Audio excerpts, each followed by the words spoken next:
Can I come in? Good evening. Hello, Keshe. Thank you so much. Thank you very much. You're correct in mass to volume ratio in respect to matter state, but we work in a plasma state in the interaction of the fields, and this does not hold. It does not hold because the volume to surface ratio, volume to mass ratio does not apply at all when you come to plasmas. If you take the what I call the black hole, it is not applicable because the mass, or what we call the gravitational pull, is beyond the mass to ratio. It's very tight, but energy-wise is massive inside. This mass to what we call volume to surface ratio or mass to volume ratio is only applicable as the data we have in a matter state, not in a plasma state. And even we look at one of the 2020s, 2018 papers, which is published by scientists in respect to the field strength and what we call the cycle and the heartbeat of the sun, all the calculations are wrong because they only consider plasma in a static condition, where one of the reasons for it is every plasma has a heartbeat. So the surface and the volume never stays the same. The transition or non-transition. And secondly, the surface to volume ratio, it depends on the strength of the environmental magnetic field.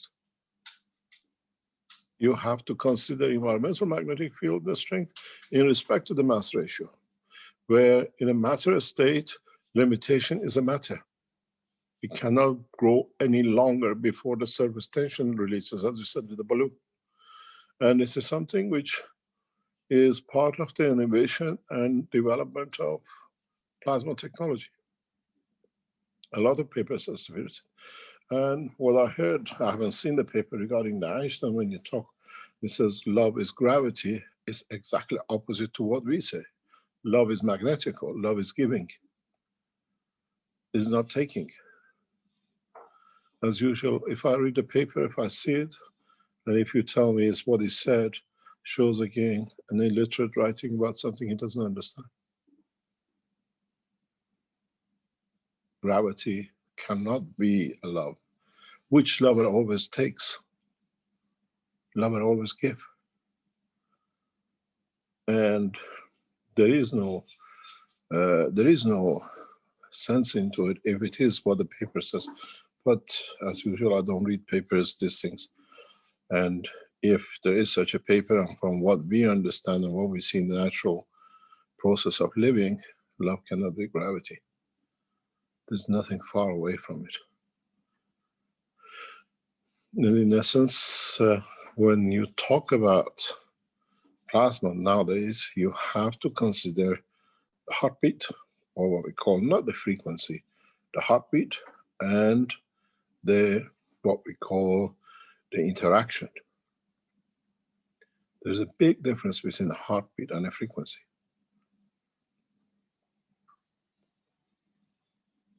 Frequency is in fourth matter state. Heartbeat is a plasma state. Limitation of interaction of two fields give you the heartbeat. But in a matter state, it gives you a frequency where it shows the penetration, where a heartbeat is a balance of fields. Two different things, two different understanding and concept. As I said in the Thursday teaching, a lot of papers, a lot of new technologies will come out with an understanding of new science. And in the coming weeks, we show more of these. Because it's not theoretical, we have systems. I've developed systems over 30, 40 years to show this.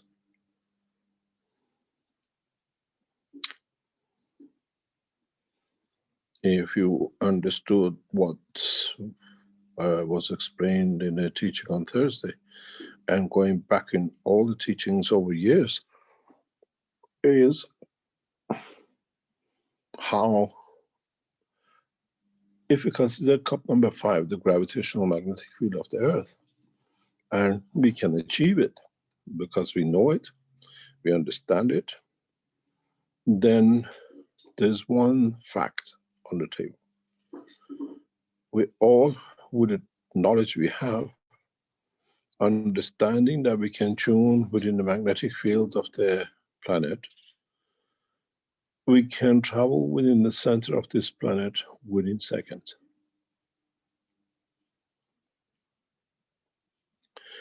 There's a very big difference between the heartbeat and the frequency.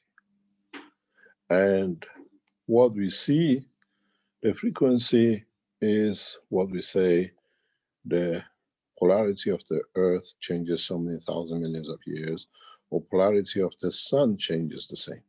That has a frequency, but it's not the heartbeat of it. And the world of science has to become aware of it. And as knowledge seekers, you got to understand this. Then we see a different angle into the whole knowledge of surface and volume ratio, because as it changes and it can increase the volume to surface according to the environmental pressures, not environment not of the matter state. You can blow a balloon to a limit, and then when the limit of the structure reaches its strength, surface strength tension, it blows up. It's inside it, it's got to do with itself. But a plasma grows to cover the field, the environment which is existing. So it has never surface to ratio. This is what I always say, knowledge seekers have to understand. You think in a plasmatic way, or you think in a matter state. Or when you speak about the plasma and you're trying to relate it to matter state, understand what you're doing and how you can link it, what is the difference, what is the differential, and how you expand this. As I always said, the teaching is not going to be only on Thursdays. If knowledge seekers understand these things and put it out, then you understand different ways, different horizon in the knowledge and science. We don't tune to your soul, we tune to heartbeat of your soul. We tune to the soul of the iron and the copper, but in fact we tune to the heartbeat of it. That creates that soul, that expands that soul. It controls that soul. It controls the interaction between the magnetic and gravitational.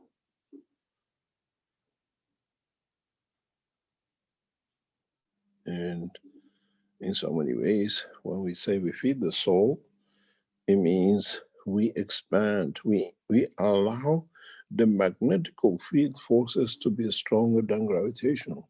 And in that process, the heartbeat does not change. You give and you reduce, you take and you adjust.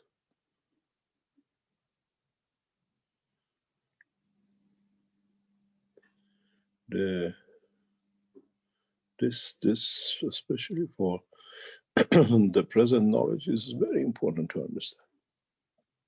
Then you look at the science totally more or less upside down to what it is now, but you find answer and solution in the creation of the universe.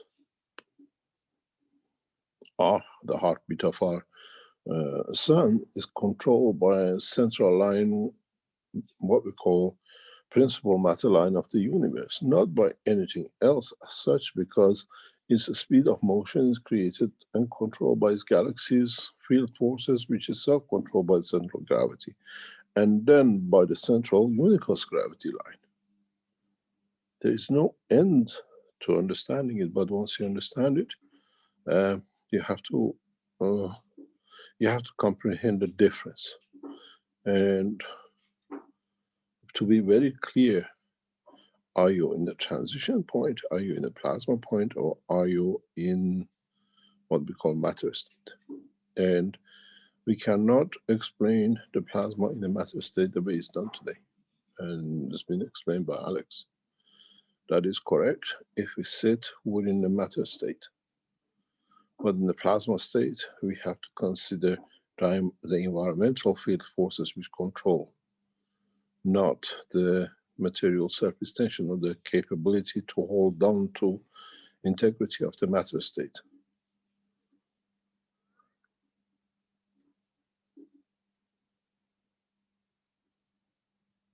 And these are little things which knowledge seekers have to stay very clear with. Even in the matter state, you have to understand, are we talking about the matter in the plasma state or matter in the matter state strength?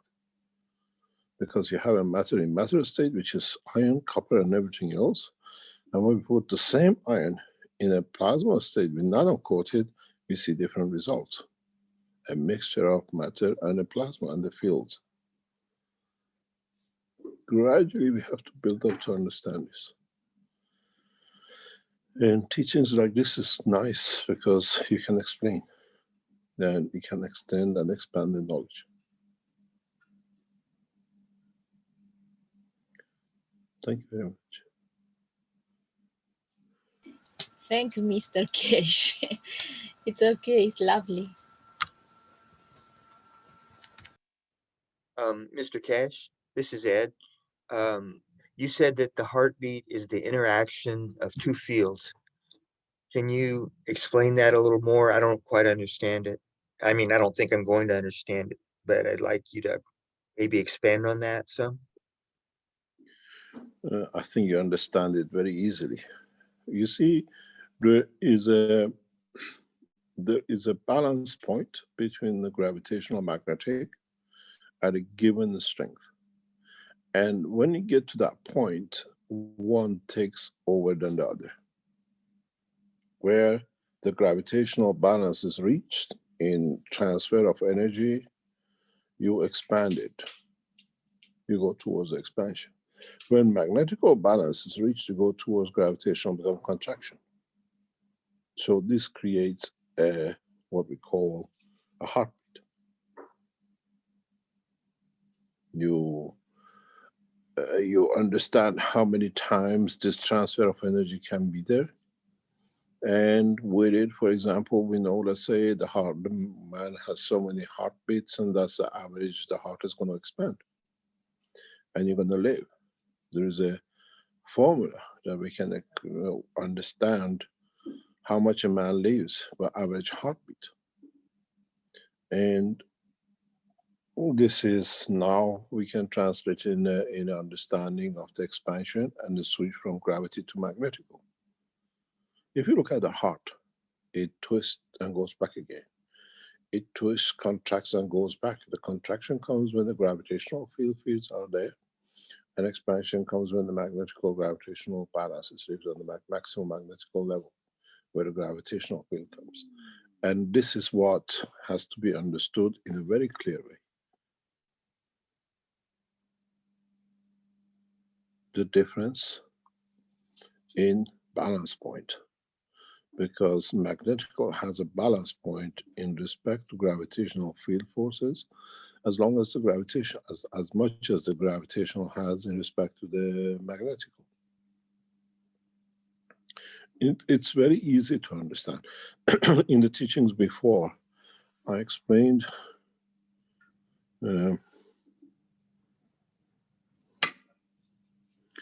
if we have a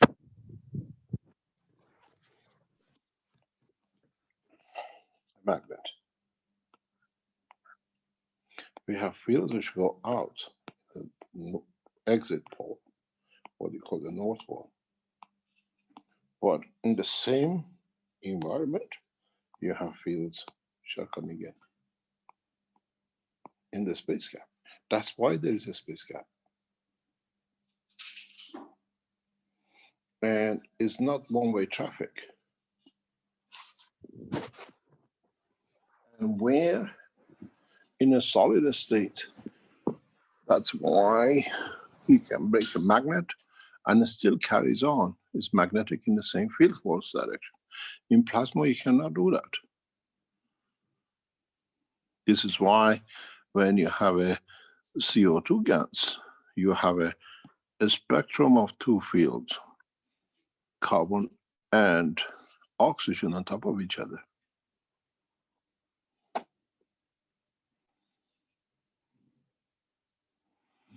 And this ratio is very important because what goes in and what comes out somewhere meets a balance, and in that is a gravitational bottom of the heartbeat, and this is the top.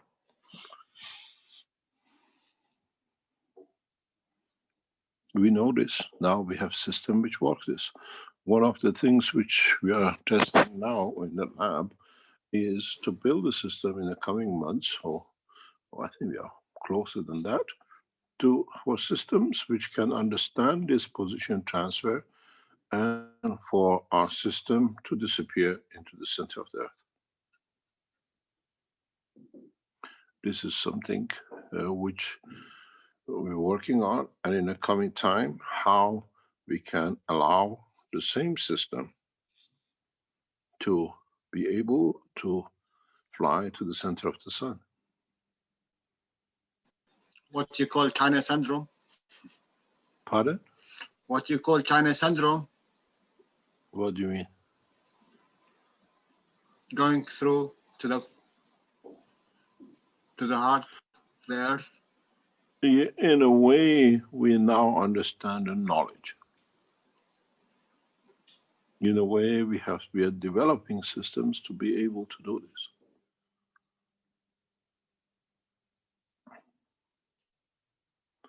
And initially, this system I designed in early 2004, 5.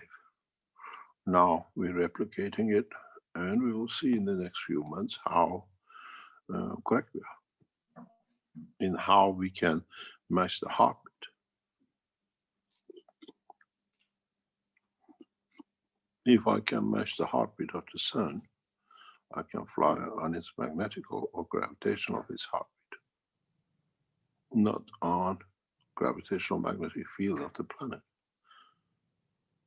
Two different things. Mr. Keshe, the fields that go out are magnetical, and the red ones you drew coming in, those are the gravitational, correct? Yep. So is there a point, I mean, another knowledge seeker and I were conversing on Facebook the other day, and he was proposing that there's a point where the magnetical fields become the gravitational, and that's the point. Okay. So is that... See, there is no point. This in part of the teaching going back quite a few years ago, we explained this one, which is very easy to understand. And that is, the history has always said, and there's been a mystery in the world of astronomy or whatever, that we get a magnetical gravitational fields coming in and it goes out as magnetical, which always they said there is a point when it changes, but in fact it's the same field. It depends where you're standing. In one of the teachings years ago, I explained it's like a junction traffic light. You're standing here, and another guy is standing here. We see a car coming. To us is magnetical, to both of us. When the car comes here, sorry, it's gravitational because it's coming towards us. When a car is coming here and is going in that direction, now is magnetical to me, but it's gravitational to him. Where here was magnetical to both of us. At this point, here is magnetical to both of us because it's going away from it. They call it the redshift. That's why you have the backlights red in the cars. The white shift is what comes to you. And there is no change. The car certainly doesn't change. It's the same car. It's understanding. But the reality is this road has two-side traffic.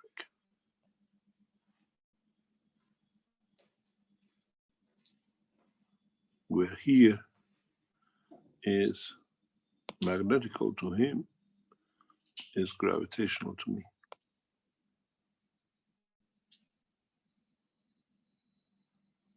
And the space gap is the line in the center. And where this, the heartbeat of the system at here is this. The heartbeat of the system here is at this. Because here the car could be going at 50 kilometers and here at 30. It's the same car. But here this car could be at 60 and here at 70.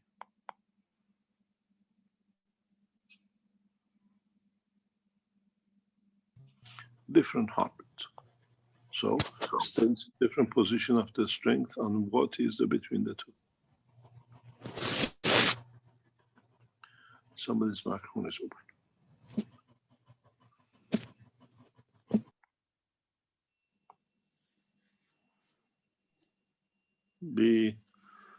We have to understand. We have to understand the totality of the knowledge.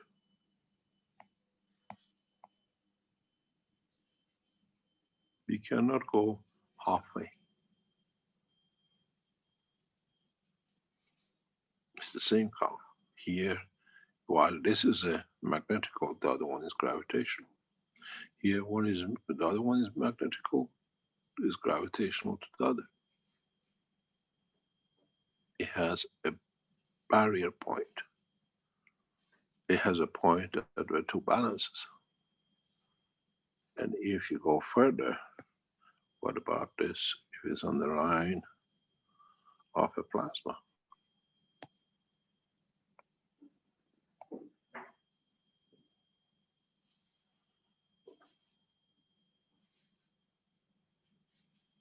Because the one thing you got to understand all the time and have in mind that the plasma moves out in direction, but the plasma receives heartbeats to it too,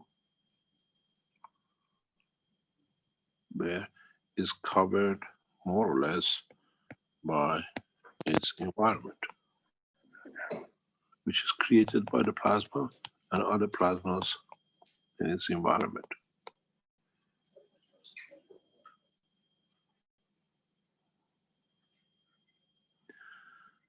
You can't stay, and you cannot be an ostrich, as we say, camel bird.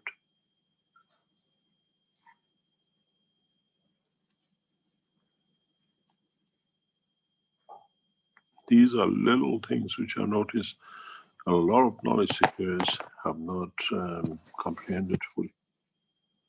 And that's where a lot of what I call the progress is not achieved in many of the teachings.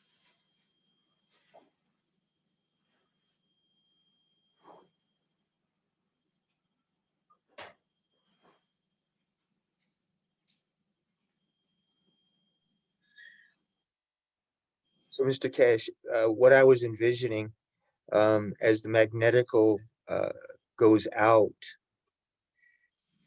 and it weakens, at a certain point, it becomes gravitational and then is attracted back. No. Depends on what the strength is given to it and how much is absorbed, and not necessarily comes back. Because if it reduces its field, it means it's interacting with some other fields. If there were no resistance to it, it'll go further. You understand? It depends what we call plasmatic mirror we put in front of it, that it diverts it, that it reflects it back in. Does it do it naturally, or is it enforced by environment of it? If it does naturally, is what we call the peak. And if it goes back to the magnetic point that the gravitational converts to magnetical, that's a trough, that's the bottom of it. And that's the 2 point of the heartbeat. Heartbeat needs 4 interactions, where frequency needs 2.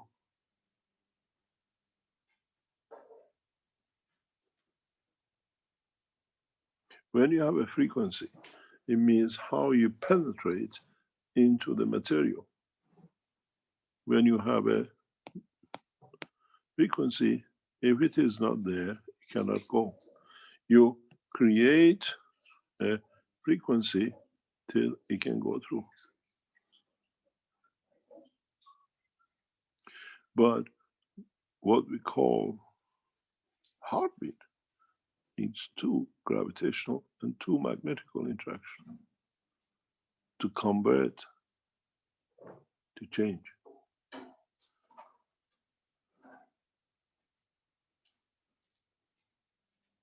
Or if you look at it the other way, in a frequency, you need 1 direction movement. With what we call heartbeat, you need 2 direction movement. If man knowledge extends to understanding this, even a solid magnet has a heartbeat.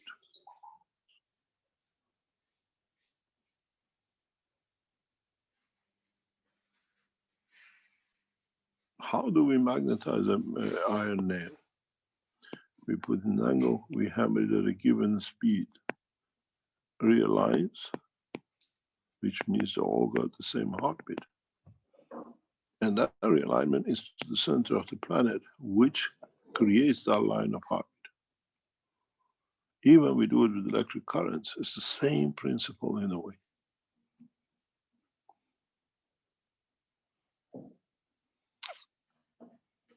If you create that heartbeat from to the moon, you travel to the moon in 1 instant, you get magnetized. These are the things which now we have the facilities and we test.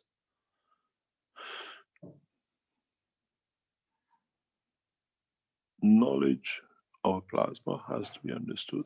The difference between the plasma fields and matter fields has to be understood fully.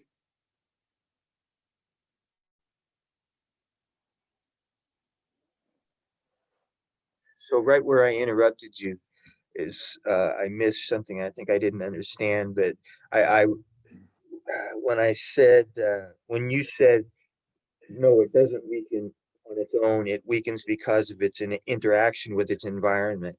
So the strength of the field, it's the Yes, initial strength. but let me clarify something. You got to understand, it's not just is going to return. The return could be, and most probably is, another field which matches lock into.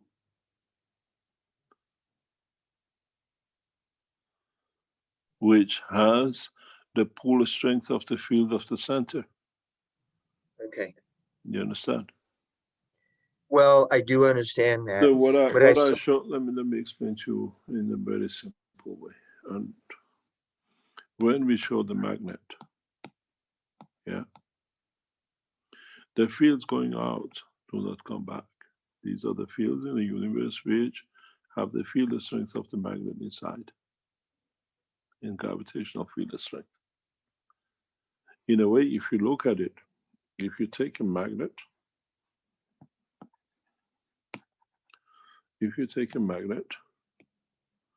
and you can draw it in this manner, you have gravitational field forces while you have magnetical field forces.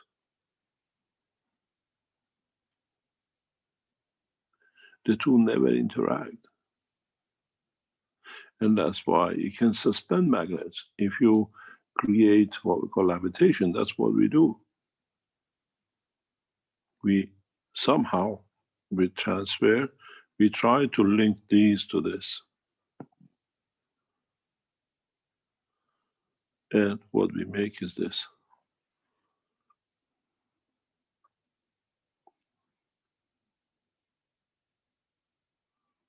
It's to understand that the fields have to have a strength of, not the same of.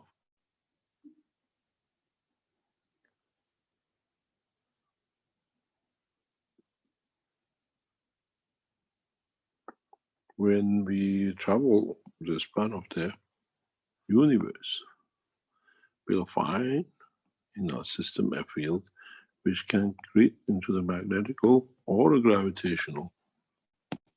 We decide if we are going in from the bottom top or the top bottom, and which one of these fields will end up with us at which point in what is strength.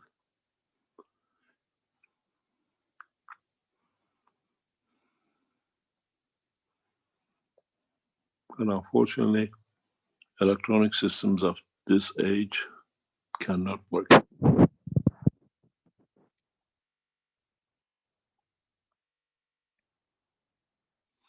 Electronic systems of today in the plasmatic world are ineffective. Absolutely ineffective.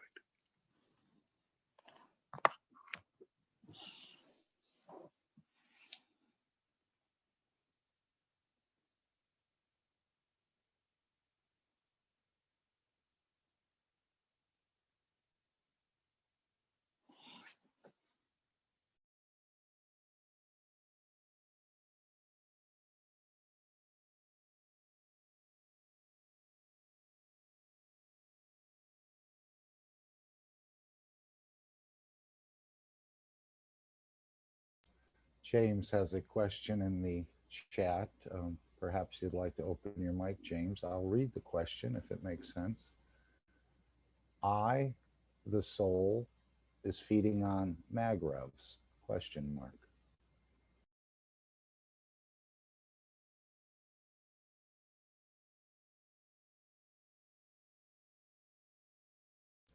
Any takers? Yes, I take it, but I hope he'll understand it too.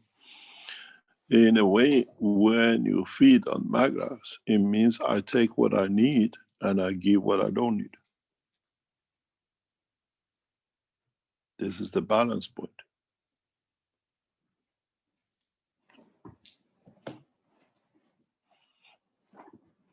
That's exactly how it is. We all live by that.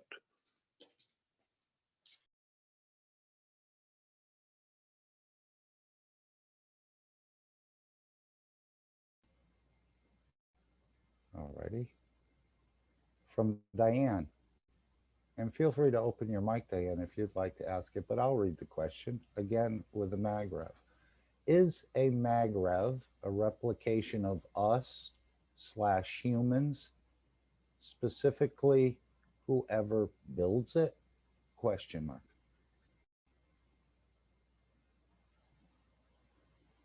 I'm not sure I understand.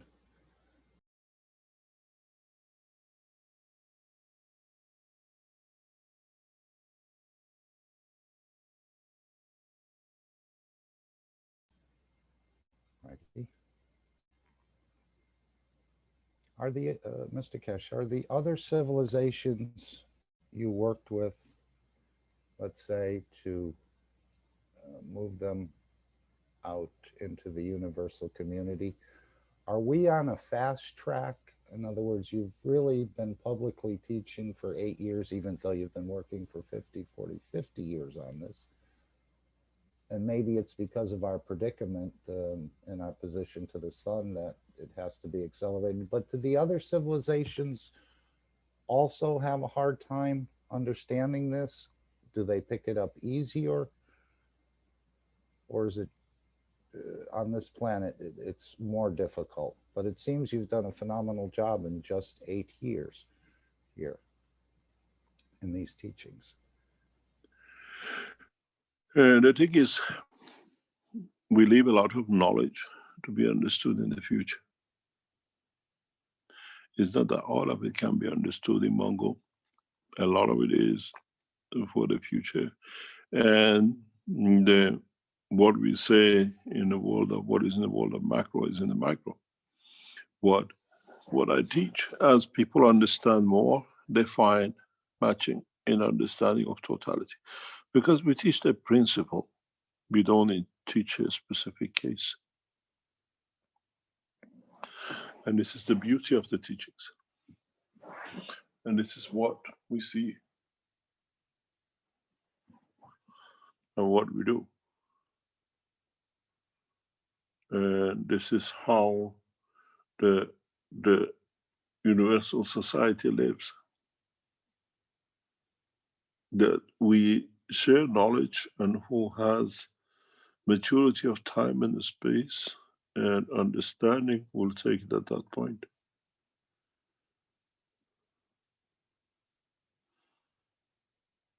It's very much like a light on a highway. Do you want to go towards the light, or you want to find a back street to avoid the light, because then you'll be seen? And this is what the knowledge is. Are you mature enough to be able to get to that point?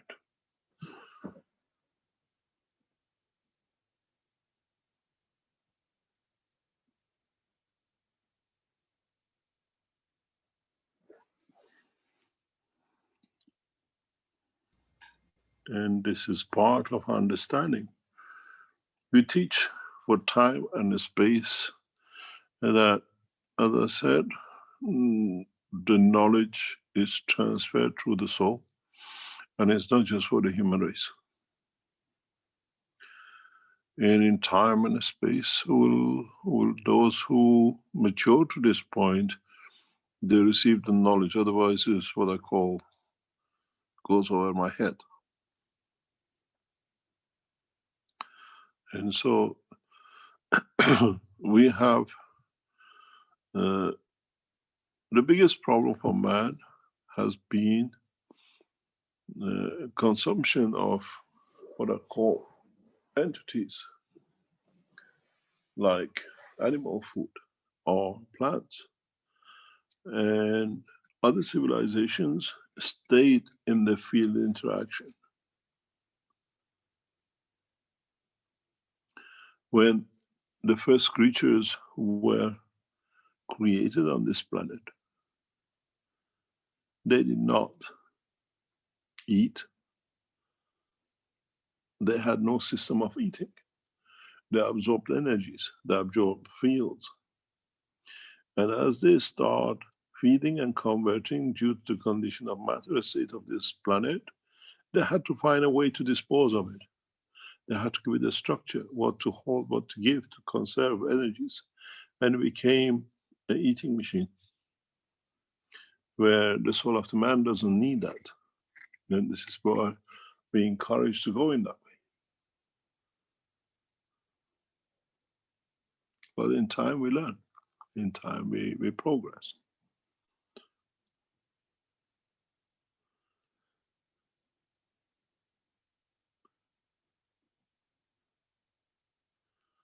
But there's a problem in the world of theology which man has created for himself, and this is the biggest block for humanity to progress in a positive way in the world of science and technology. Who told the government or the people to hang the first man who said the earth is not center of the universe?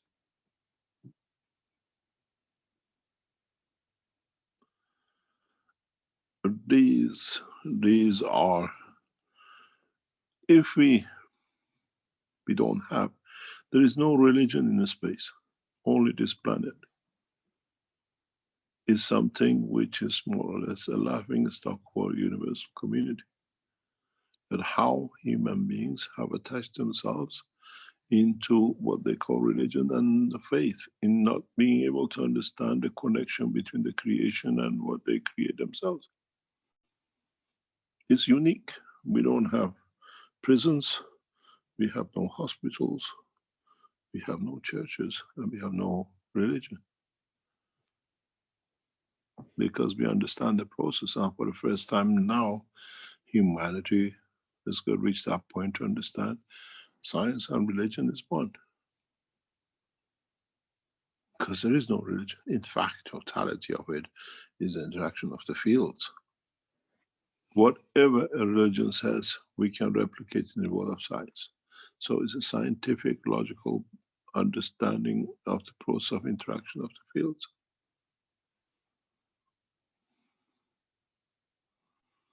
We talk about the resurrection. Now you have the fields you can do. The maturity of time is there. You talk about anything which what they call theology has brought in. Now scientifically we can prove it's there.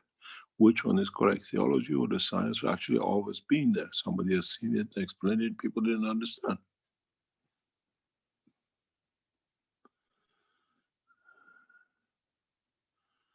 And religious people have used it on the name of the religion, be it in their benefit, be it in their pocket, whatever. So, Mr. Keshe, is the concept of evil, is it fields? Pardon? The concept of evil, how do you define it in plasma? Is it fields?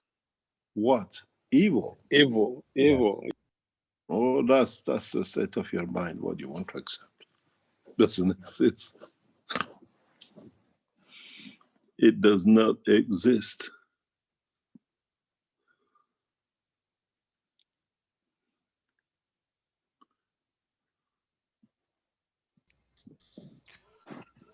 Excuse me, Mr. Keshe. In your fish, if you create in your fish tank a condition that allows entities to manifest, are those souls souls of the universal community that want to experience physicality, and so through more or less an agreement, they're allowed to manifest in this environment on this planet?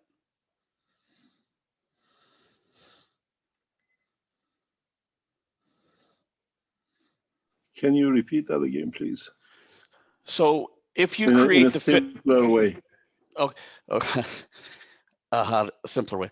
If you create a condition that doesn't normally exist on this planet, let's say the fish tank, through the technology, the GANS technology, the focusing of the fields, in a way, an isolated womb. If an entity manifests within that, is that a soul that already exists as part of the universal community agreeing to the condition because there's something to be learned from that through that process? Or that because you said we are the masters of physicality, and so there's something that we each can exchange as far as knowledge. Is this the opportunity to let them experience that, or to give them an opportunity so that we could each teach each other things? In so many ways, depends what we create and what condition we bring together. And in so many ways, if they want to manifest themselves, at this moment of time, we are developing this fish tank. And we are watching his heartbeat. We're watching his progress, but in different process and progress in the lab. And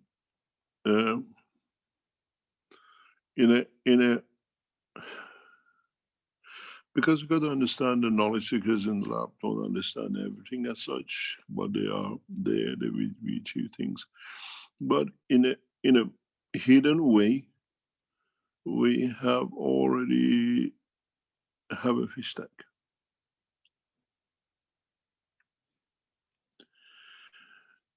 In a given way, we have created the environment and we control the heartbeat, and we control the heartbeat of the environment. And this is a major breakthrough in the science and technology. The understanding of creating, superimposing two heartbeats, one of the universe and one of the space and time. Then when you create the space and time, when you create the heartbeat of a given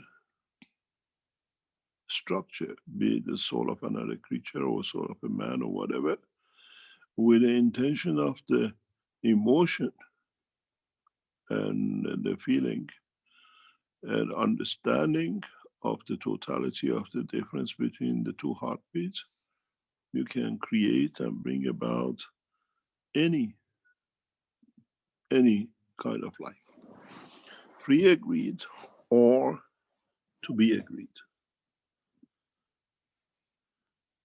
It happens in the womb of the mother. Two different heartbeats come together, and in balance they create a new heart. The heartbeat of a fetus is not the same as the mother or the father. And that heartbeat creates the soul, which creates the feature of the child. It's the same. We have to understand what kind of heartbeat is created by interaction of what, and what we are looking for to create in the space gap, space and time. We actually achieved this one last, not achieved, I explained this last Thursday, Friday in the lab. Because now we have the capability to create such a condition.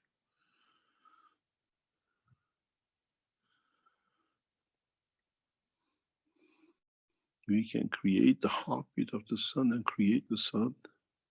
What is the dream of the plasma physicist in the center of the, what do you call, enhancement unit?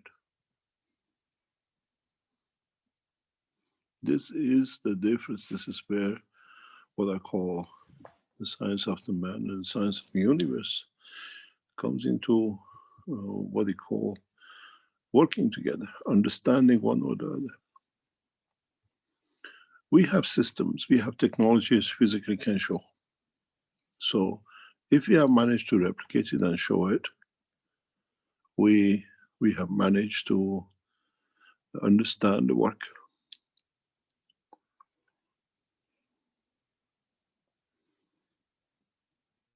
This week we test the system, which we hope will be able to hold it within the lab. It's a puzzle. It's a way, because we work in a very what we call measurement way. We hope we can hold the system in the lab. Where would it be? We don't know. If we get it right, would it go where we want it to go?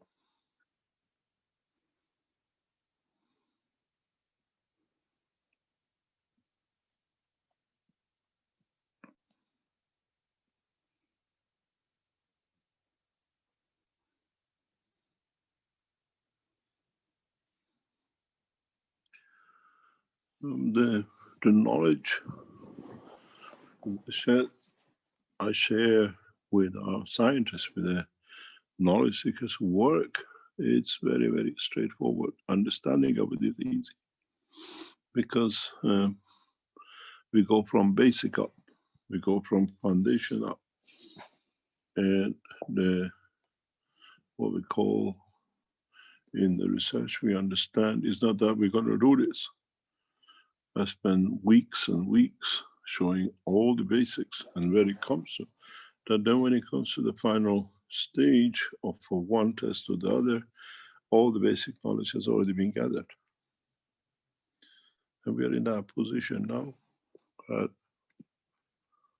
This week, maybe next week, next month, we should be able to do a lot of other things. As I said, we are preparing the Keshe Foundation for a new, not a new, but what we call to be understood globally in a very rapid way. We announced on Thursday the new achievements and the new way that the Keshe Foundation will progress in the coming weeks and months. A lot of, and these technologies, these teachings will be released in a totally different way. And the Keshe Foundation knowledge will be reachable more or less by anyone on this planet in a different way than it's been up to now. Because we decided to go this way to teach. And when we start teaching this way, world leading scientists will come to understand very much more rapidly. And we see that as a breakthrough in the coming months and weeks. As we show more, we deliver more, and we teach in a very radical way. We'll come to you next week. And you will understand how the teaching will change course. As I said on Thursday teaching, I work very much at peace, and that peace allows us to make a lot of developments. And this is part of what we're working on. Huge developments, huge changes in the whole structure of knowledge and sharing knowledge to the level of the physicality and the soul and YouTube's.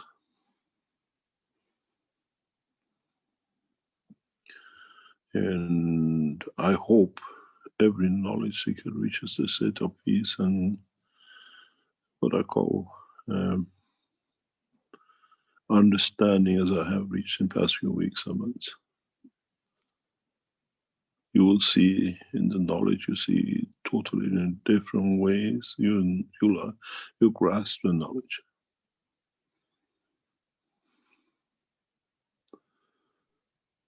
Because when you understand that the state of the soul has to be at peaceful interaction with the soul of physicality, you'll find a new dimensions.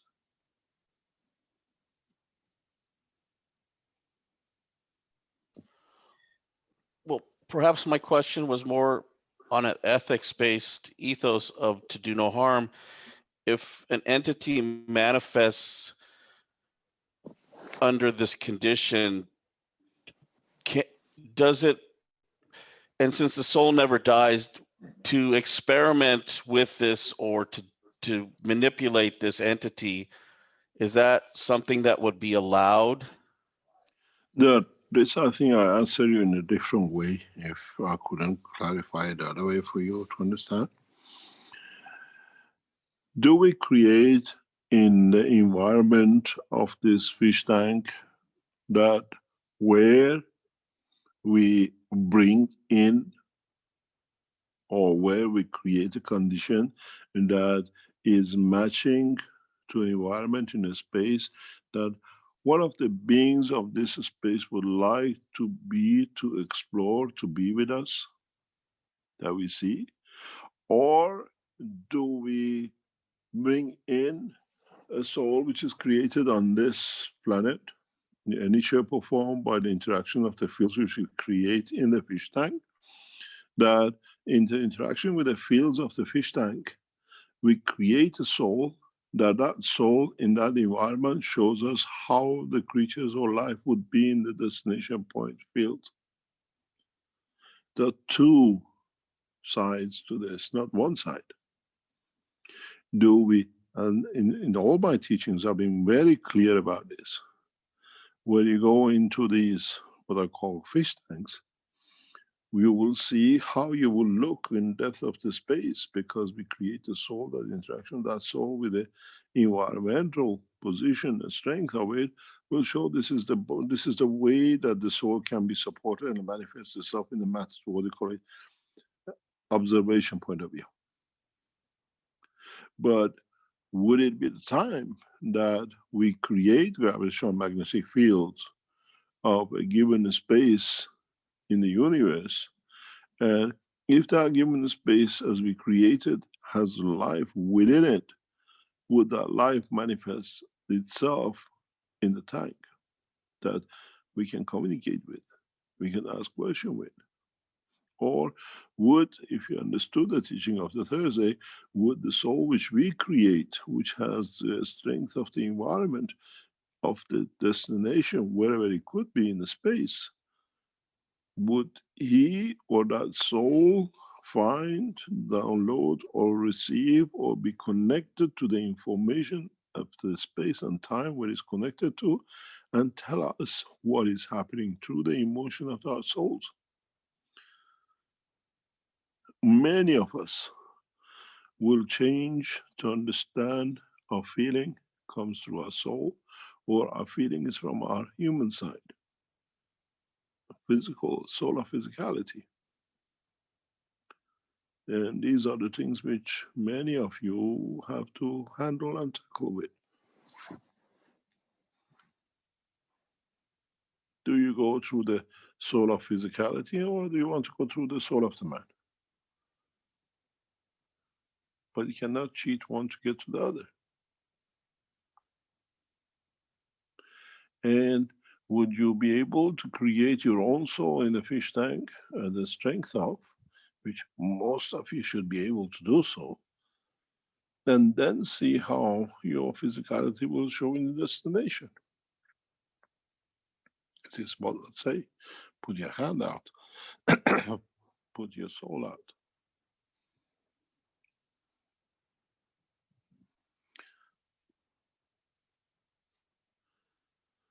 Is not looking in the crystal ball, is looking at the field interaction you create in the condition of the environment which is created for it, how we look.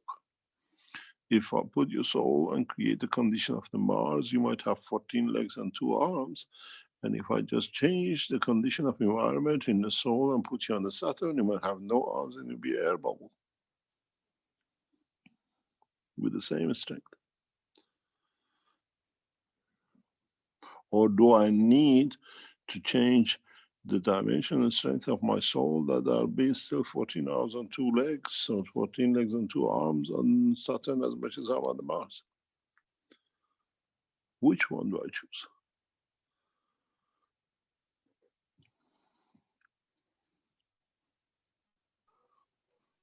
Can you observe that from how the entity manifests in this dimension, so that if it can replicate the need not to consume both oxygen, or, it Do we need not to have a observe? heartbeat?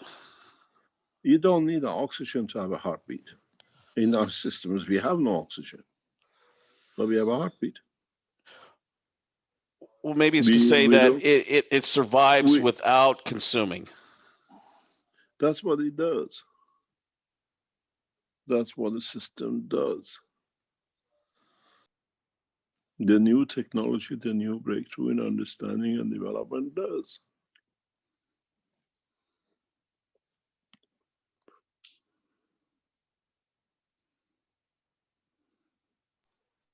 But normally entities that are created on this planet don't benefit from that initial, other than in the womb, do they have that ability to survive and grow without consuming, or is that still apparent in In the the womb womb? of the mother, we are still consuming, even the womb of the mother, because we take from the mother. If you take the mother out of the bracket, there is no child, because this child is consuming from the mother. When we can generate, when we can create, when we can bring about children who live through the soul, and then physicality is a point of manifestation, then yes, then we don't consume food. And this is part of the new development. This is part of new teaching, to create the soul before the physicality. This is what we will teach in the coming time. I'll explain that in detail, and we'll go into more detail on this in coming months and years, most.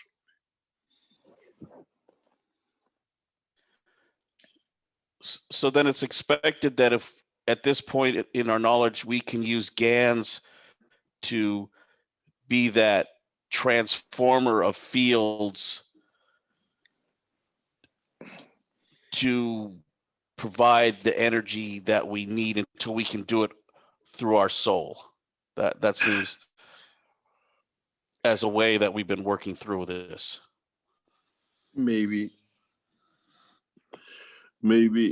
some of us will find a shortcut to it. Some of us don't like to see the happiness of the others. Do we create a condition that everybody is happy?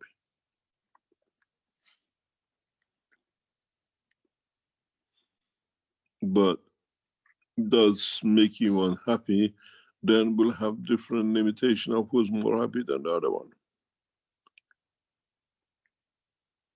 Then we go back that the one who's not happy still needs to be happy. So we are back in track one.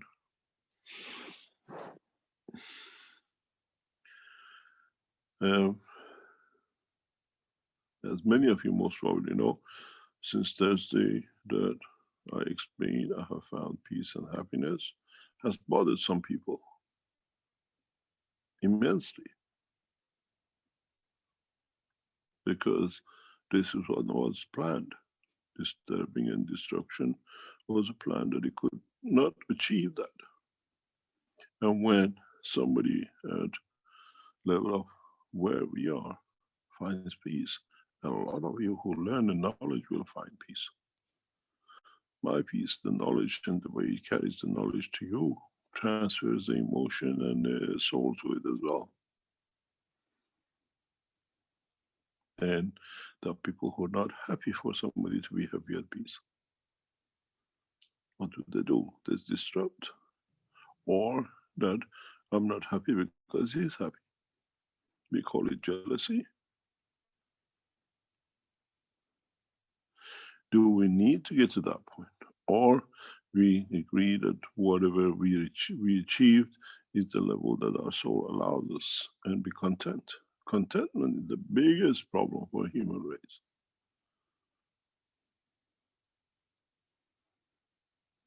And then what do? When you're jealous, you lie, you cheat, you whatever degrade with cheating and lying, the other one that you bring misery to them, that then they start. But the key to it is to stay happy, to be able to be giver, to love, to give. And then it doesn't work, does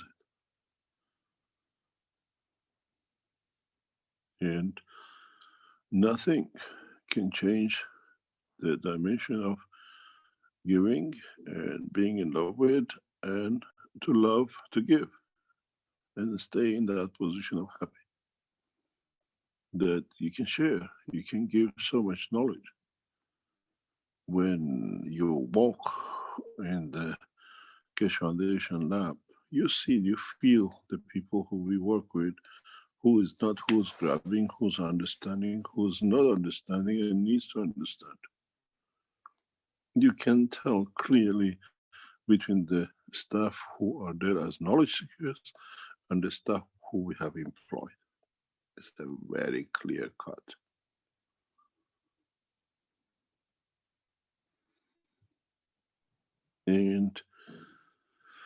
It's very hard to change those who work to become knowledge seekers, because to them is a financial position, where us as knowledge seekers, to us is a reward of the soul and evolution, and then what we call development of the humanity.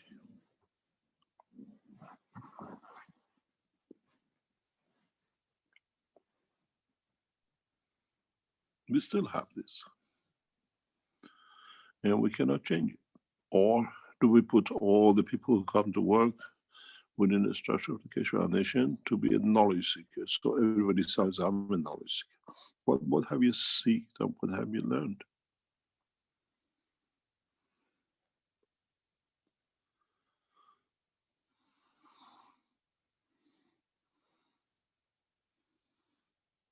You see this, we are aware of, and we see a lot of it. There is a big difference in wherever you go in the Keshe Foundation between the knowledge seekers or who come to the foundation for financial rewards, or what we call earning. You feel the soul difference, you feel the intention difference, you feel the people who live in two different. And there's a big gap between them, huge gap.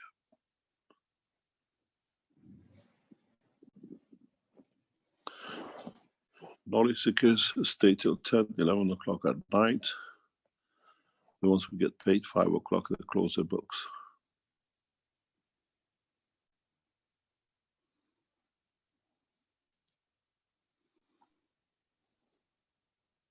Mr. Keshe, Yes.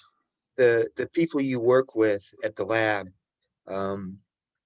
you indicated in past Thursday teachings and stuff that you work with them in a way such that they come to understand. You have to work at a pace that they can do that, and then when they understand, they create.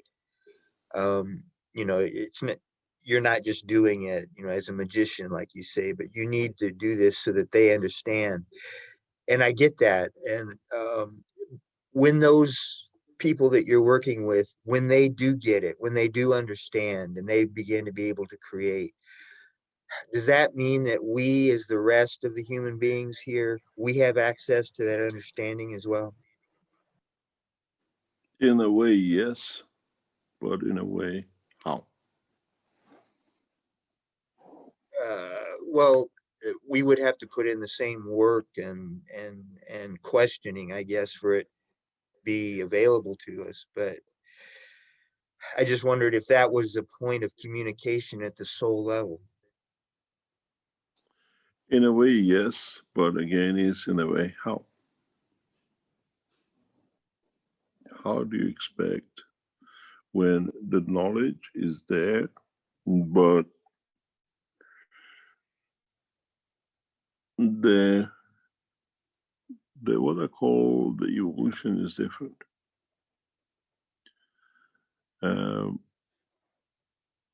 We teach the same thing, but different people take from it different understanding and different work.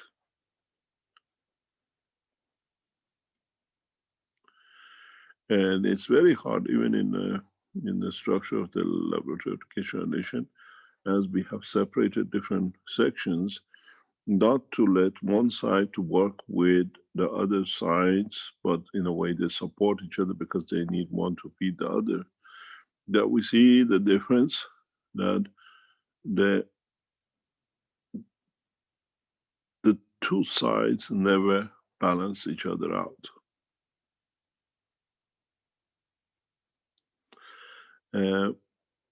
We work in a very structured way, and each part of the lab has been divided, sectioned, and people from one section do not they don't work in the other side to understand what's happening, but in general, everybody knows what's going on and what is about to achieve. But doesn't mean even the people in the lab all understand at the same time everything, even though they're working targeting towards the same thing. In time, the knowledge will be shared through the souls of those who understand.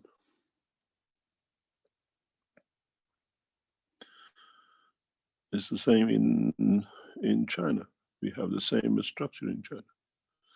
Even the teams work together closely, but we have what we call 3 different offices and locations and factories and everything in China. And we have the same thing. The teams work together, but the soul and intention is very different between the knowledge seekers and the people who work within the structure of the Chinese operation. It's not culture dependent, it's human emotion dependent. And how much that knowledge can be shared, what they want to share with the others. Would they share it through the soul or they need to write it in the paper?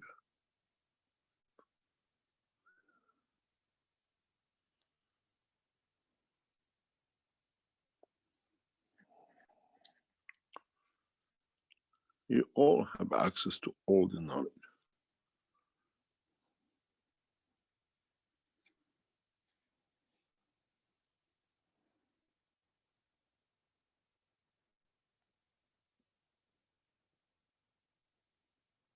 If you can tune to higher understanding, you can tune to the knowledge of the universe now. But or what does it mean to you if you do, or even if you receive the knowledge, what can you do with it? What will it bring you?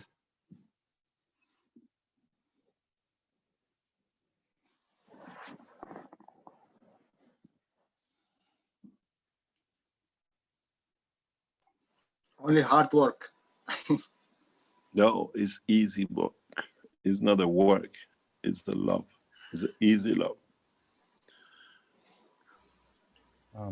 Rhino has had his hand up for about 20 minutes. I don't want it to fall asleep. Rhino, are you still with us?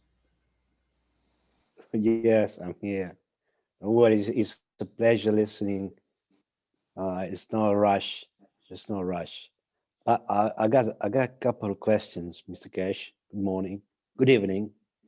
The first question is, you said we can make the same kind of maghrab at different point, further in and further out to the gravitational side.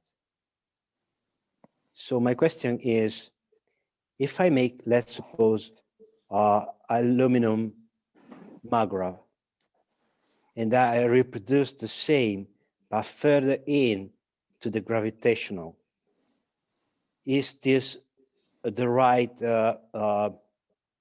choice for attract more stronger the first maghrab of aluminum?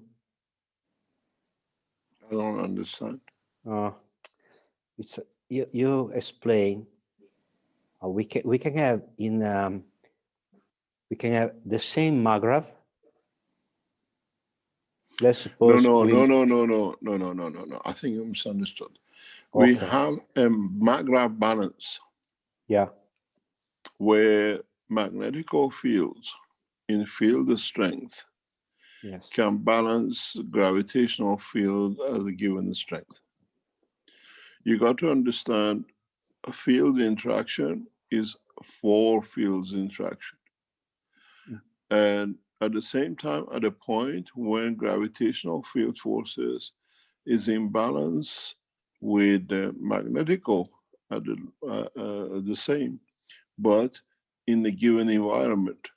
Exactly.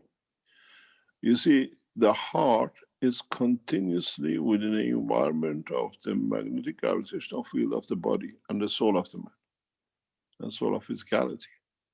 So has a limitation in how much you can allow to go and how much you can allow to receive. And this is very much in energy dependent, what we call. Magnetic field in motion is energy. And is the energy in the gravitational and the magnetical the same? That zeros. And then gravity in the center pulls. So environment pulls.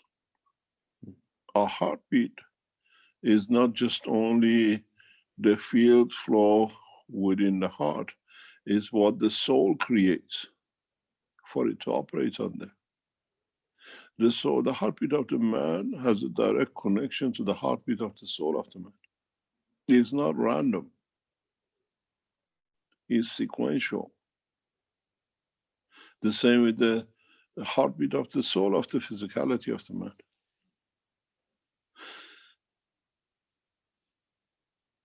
This is why when we are afraid, the heartbeat changes. When we are happy, the heartbeat changes.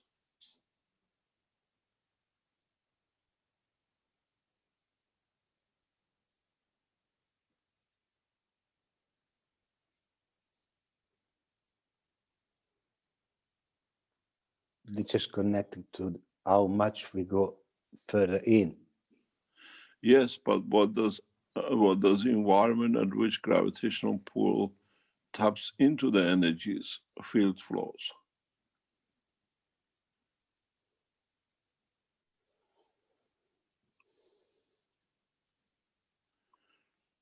You got to understand at any point the four field forces minimum interact, be it at the higher value of the gravitational or be it at the lower value of the gravitational.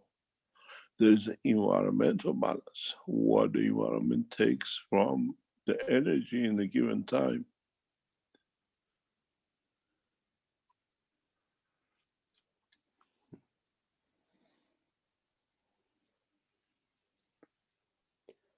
This is like the chamber of the heart. There are two four fields. If you go back into the medical teaching some years ago, if you find it most probably, you will understand that I explained in that teaching that some years ago, millions of years back, man had four pumps, one for the lymph, one for the what we call the blood and everything else. And these four came together as four chambers. And each one has a function in the field forces in respect to the environment they work. The chamber, which is responsible for the lymph, looks at the total pressure needed for all the lymphs within the body to be in motion, because it's totally different way of operation. Each chamber of the heart is one pump on its own for a specific function in the body of the man. And the combination of these in respect to the feel the strength of the soul of the man, soul of physicality, creates a dimension of the heartbeat where is the maximum, where is the minimum, which to pull back in and which to pull back out.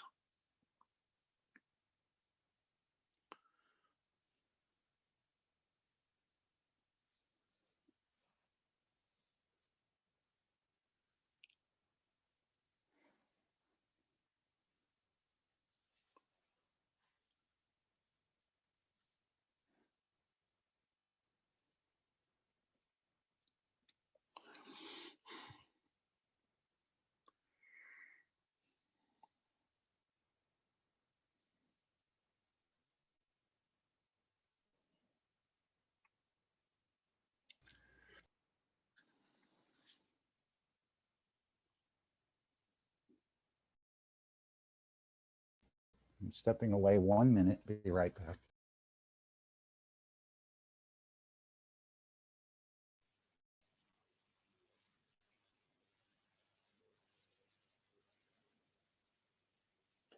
Can I ask another question, Mr. Keshe? Yes, go ahead. I'm asking myself, if I want to make heat in my body, do I need to use?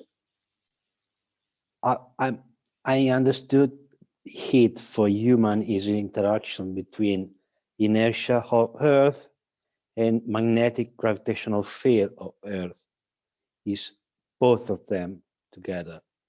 And when they tightly together, because the pressure of the sun, we perceive this as a heat.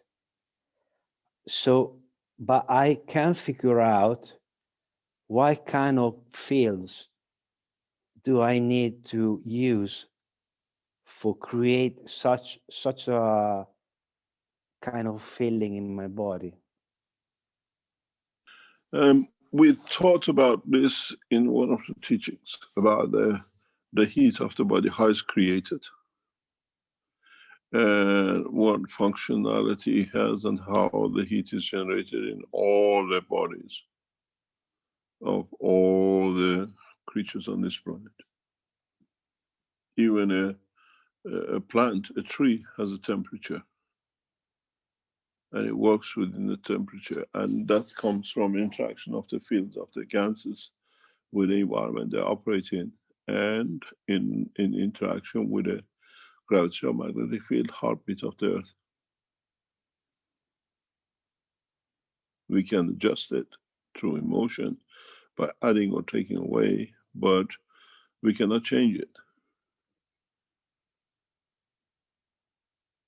The environment does not have much effect on the temperature of the body. You can control the temperature of the body of the man through his soul, where you can live even in minus 100 degrees or 1,000 degrees. Because it's to do with the gravitational magnetic field forces of the amino acids which we are made of.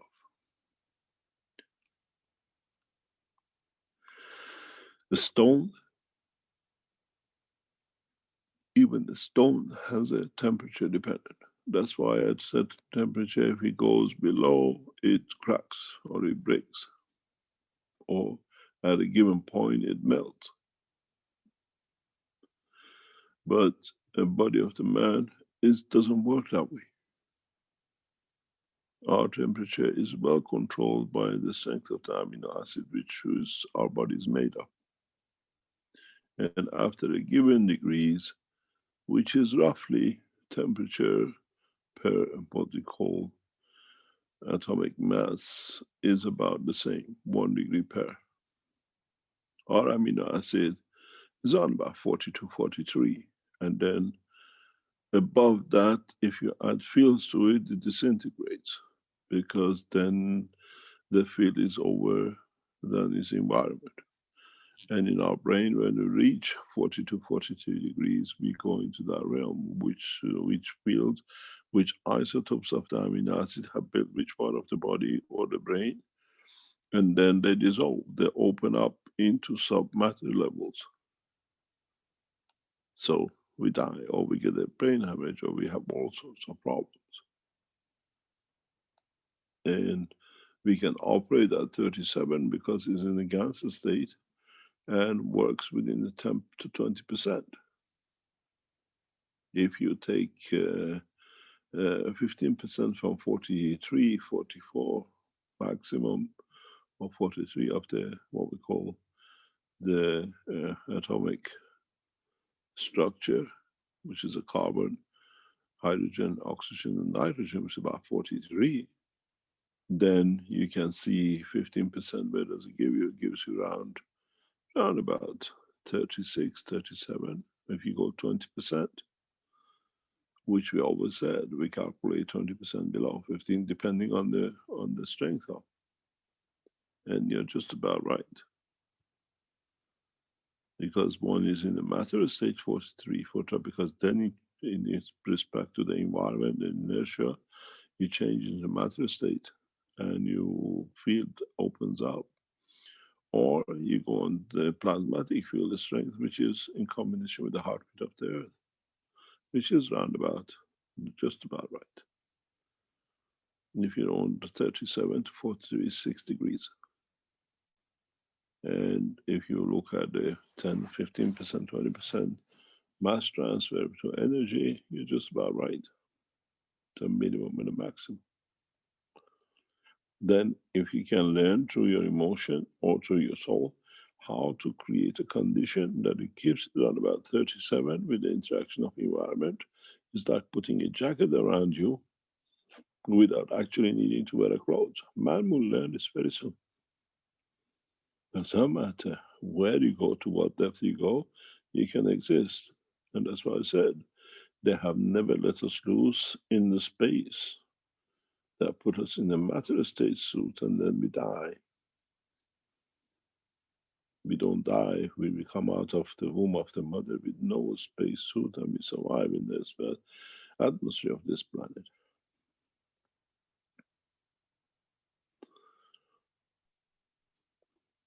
Now we have to learn to operate through the soul and operation of the soul.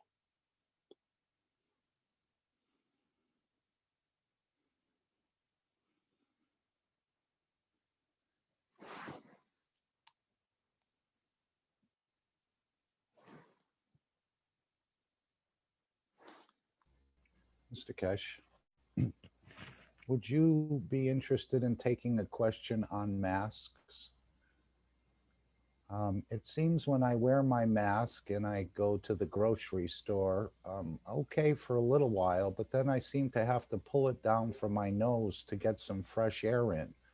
My body's telling me something's off. And this has happened more than one time. So I know there's something going on. I looked on YouTube and most of the doctors say, no, there's no problem with the mask or CO2 or oxygen levels or anything else. But I have a 2-minute video here that I was wondering if I could play, where somebody took a CO2 detector and put it under the mask. And the results were quite strong as compared to what I've seen on YouTube. Would you like to see that 2-minute video? Would you like your teaching to be brought up? You put it on the YouTube. It's not on YouTube, it's on BitChute. It doesn't matter. If somebody takes it and put it, they bring their video, their YouTube down. As you know, a lot of people take your teachings and they put it around for other people to see. The reality is that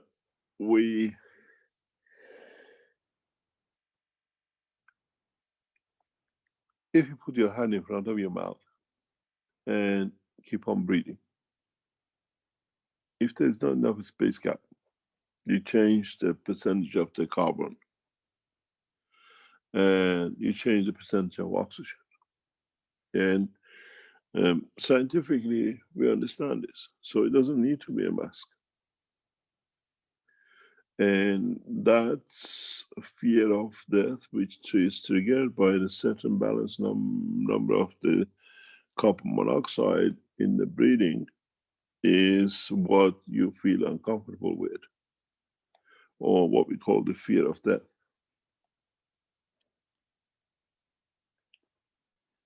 It's not something you don't need to be what you call a genius to understand.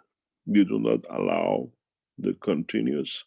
And secondly, these masks are what we do on even if you put a cloth, the filter level,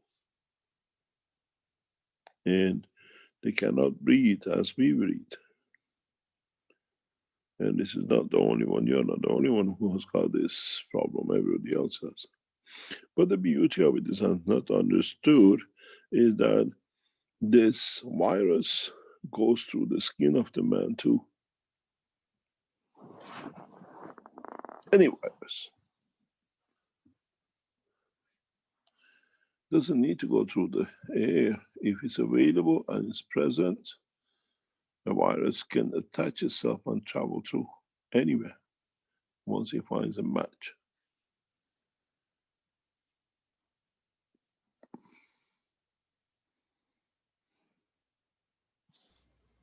It just seems like they're telling us one mask is good, but now 2 masks are better and 3 masks are even better for you. I don't understand this thinking, and obviously if 1 hand over your face changes things, I imagine 3 would change it. I advise knowledge seekers in a very simple way. If there is a fear of anything, spray the same issue now. In certain European countries, we can only use one kind of masks. Everybody has to use the same now. In the past week, especially like in Austria, we can only use one. Which all these fancy masks are finished. Everybody is in white mask.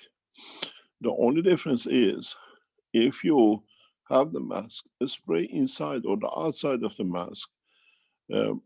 Take a few masks, just one, and spray them with a gas water of the cup 1, cup 2. Both inside and outside. And you will feel the difference in emotion even. And if they are even in a virus environment, you'll find out that because of the mask you wear and is already sprayed on both sides with a mixture of 1 and 2, even your emotion will be different. You don't need to do anything else. It's literally, we give you a Hubble bubble to inhale, spray it with cup number 1 and 2, a mixture of just the water, not the gases of it. Because if you spray the gas of it, when it dries, you inhale it in. You transfer the energies. And then you see how comfortable you feel, how confident you feel. Because in the process of breathing, you continuously absorb what is already in what we call the energy level of your own body. And you don't need to do anything else. Good advice. Thank you. It is, and you have to understand, don't use with your masks the amino acid, just the CO2 or what you call cup number 1, cup number 2 on their own, without their amino acid.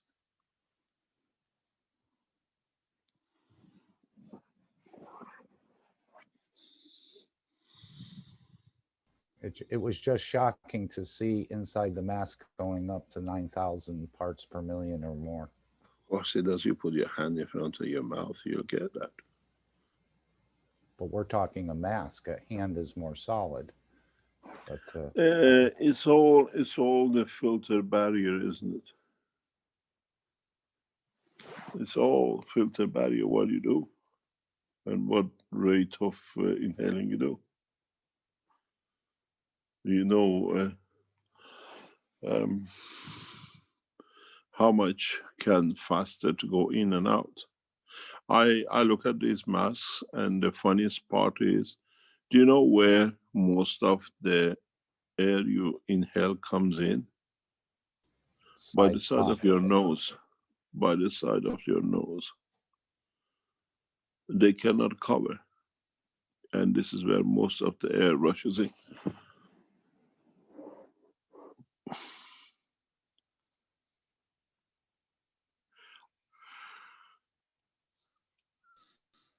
Thank you. That's why I wear a screen door over my face, basically. Piece of chicken mesh. It's the same thing.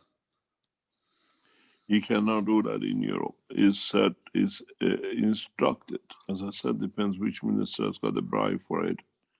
A specific mask now has to be worn, and if 10 million people have to wear the same mask, and the minister or somebody in the ministry gets 10 cents per mask, you can see who's making money. That's why this mask come into application. Masks are not a way to stop the virus. That's for sure. Well, I didn't know if you were still in Austria, but I saw some big protests going on over the last few days. I just wondered if anybody was going to comment on the protests against the lockdowns and all that stuff that was going on over there. We don't interfere. We are not here to. We are just, we abide by the rule, which is that we are fairly open. We are fairly, as we are a research center and operating company, all our staff are issued with the appropriate papers. And we have no, in a way, the only restriction we have You can't go shopping because the shops are closed, and you cannot go sightseeing or go somebody. If you want to go shopping, is open. We all our staff are issued with documentation that they can travel anytime during day and night as a research center, and fairly. So we have no condition limited on us. So we operate normally. We don't feel it that much, except you can't go to buy clothing shop is closed, but more or less it does not apply to us. So we are not that much affected by it.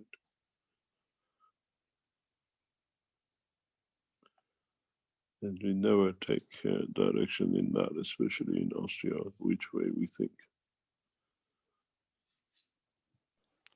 I thought maybe just it might be, since the enhancement unit is still, if it's still there, might be not only is the confidence in the people's ability to make their own choice is supported by the enhancement units and everything that's there, is that no, they're feeling it. Let me explain to you. Sorry to jump in. That's okay. In Austria, there is the same as the rest of the Europe, the rest of the world. We are all following in a different steps the same collective decisions made for all the government and the citizens.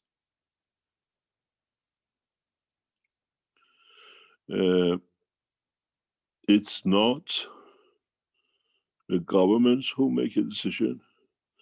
Decisions are made by IMF. Who's going to under how much debts and who's going to pay? It's a kidnapping of nationals and governments, and that's all the bottom line. And then control of the citizens and the rich. If you're in Africa, you most probably end up to be one of the freest nation places to be in the world. And maybe in India. The best places for people to live no more near life is the third world nations, not the advanced nations. Advanced nations are all gone. They can't. The thing is, it's not money anymore. It's a power I can do. Doesn't matter what you put on the table. And the only way out of it is 20 kilometers above Earth. No rockets can reach, nothing. You can live. Maybe it'll be easier to live on the moon.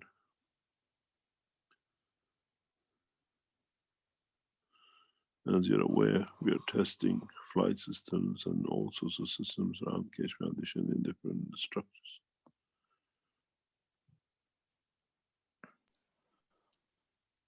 Well, in the United States, it's become apparent that it was a political thing. So a lot of places are starting to open up, or they're starting to take that stance that it was a political aspect. But it comes to the question, has any movement been... If it's a political aspect, how come we got 400,000 dead? Or are these? I think Larry King's death is one of the best ones, isn't it? They said he died of corona, and his wife says no, he died of infection. Well, actually, he got vaccinated and then he died. See, that's what. So, like Hank Aaron is one of our biggest things that recently happened. Is the professional baseball player Hank Aaron went and got a vaccination, and then 10 days later he died. So it's kind of the hidden stories that are underneath these things. But my question was more about the getting back together with Iran and how this administration is moving back towards the Jacob. You know, how are we going to facilitate that? Because as you said, there's a lot of jobs that can come from that. So that was more where my question was. You see, we are talking two different things. Initially, we got to understand what we have to wait under 3 months. Maybe some things happen beforehand, but the Iranian administration is over in the next 3 months. And a new administration comes in, new government, new president. And the new president is we know, hopefully, as we said, the American, we know roughly who is the next Iranian president. He is very much on the side of what I call science and technology. And in so many ways, we have to find accommodation. But you got to realize at this moment of time, the American administration has got its hand full with their own internal affairs. And nobody has time to gather soldiers together. So it's economical sanctions, and they try to work their way out. And we got to see, to wait and see. I was explaining earlier on to one of the knowledge seekers.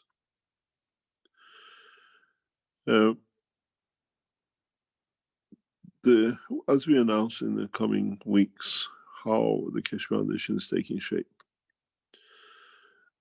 We do not offer an alternative government to the government. We offer a new structured government. As I was explaining, as you know, in a few thousand years ago, the Persian Empire did not invade. The leaders of areas themselves came in to accept the principle, and they became part of the Persian Empire. And this is the way, more or less, the Keshe Foundation will go. We have withdrawn from that structure of going to government. We are setting up in next few weeks, you will see, the structures that the governments will come to be able to use the Keshe Foundation technology, and our conditions are very simple. On Thursday, the foundation and head of the foundation, both ladies, will make announcements where we'll be, most probably. And we have to be in the line with setting up a structure that the world leaders or world governments and the public will go with us.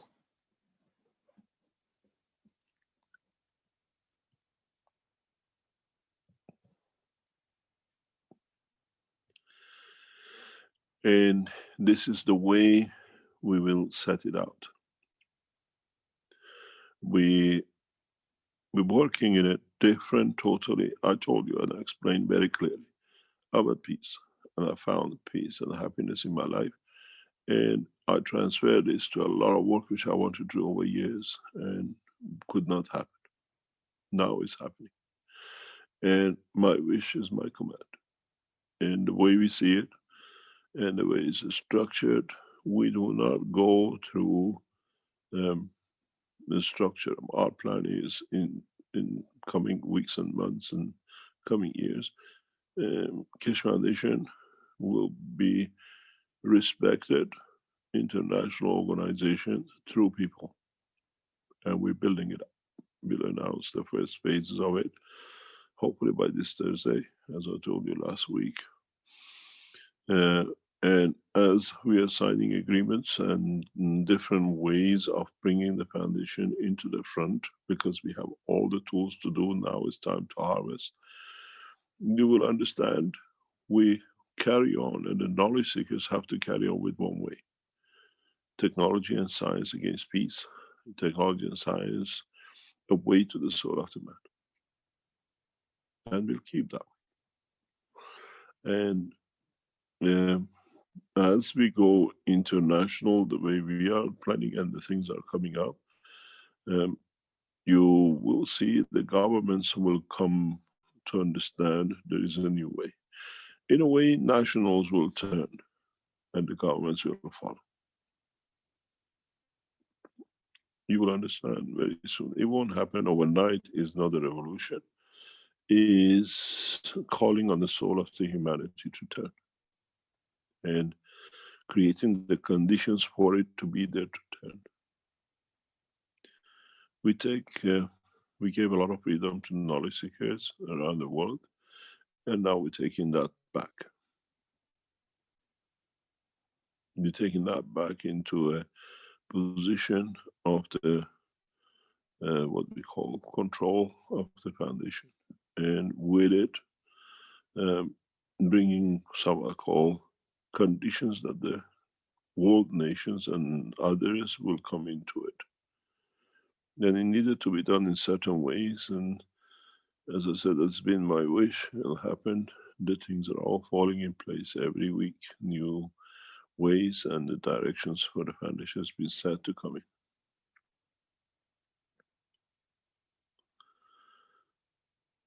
And we'll see more and more of these interactions, and we'll see more of, as I said, we set out to make the Keshe Foundation as one of the well-known brands or logos or technological advancements, and we are on that target.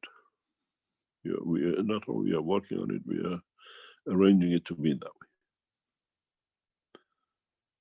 We've got a very competent team around us and a competent Keshe Foundation knowledge seekers who have different connections and things, and now they're triggering everything. It's just you call on people in public to do things. I call on the souls to do, and the whole thing comes on. And now we have called on the souls of those knowledge seekers who are and can and would bring, are bringing and doing the job. It's not coincidental. You work with talking, I work through the soul. And it works perfectly.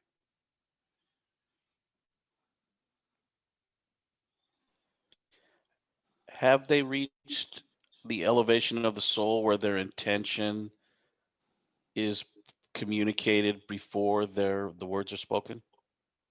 Who? I'm sorry? Who?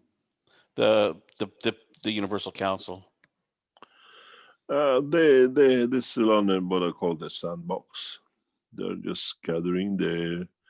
We see less and less of the what they call the wrong, or not the wrong, the way what I call initial behavior has changed, and they're getting more into it. And as you see, as you've seen, I try not to attend Tuesday teaching on Tuesdays.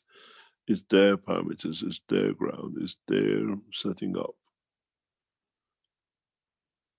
I mean, I come here, I go to the Brazilian teaching, I go to, last week we were guests of a couple of few weeks ago, Romanians and the Bulgarians and whatever were trying to attend. But I try to keep away from Tuesday teachings because it's their ground. They have to set out and they have to mature. The Universal Council was hijacked for a long time, and now they have the freedom to do. Now they're finding their feet. There are a few people who are very active. There are people who building up, but in general, we see more, and we'll see the pattern into it. But we have to allow them to mature. To do, so council members are all busy doing things in the background. You're not aware of what we see because they work through the foundation. Number of Universal Council members are very, very extremely active in the background, which is not in public domain, but is between the KF and the Universal Council. And they have switched. They have taken charge, Universal Council members. Many of them are literally taking charge to work directly with the foundation, and we see the results of it.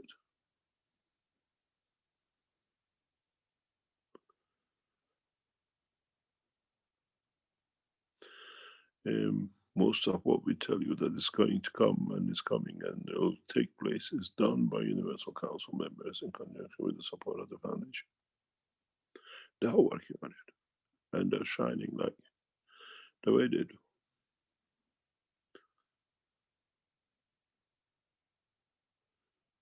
Number of Universal Council members have taken full charge of what they want and what they see for the language to speak and what it can bring in prosperity for them, all through other other members of the Universal Council or themselves for other languages. They start taking charge, they start learning. And the more we stay out of it, the more they take control of. Because I see when I go into these meetings, things change. But they have to shine on their own way.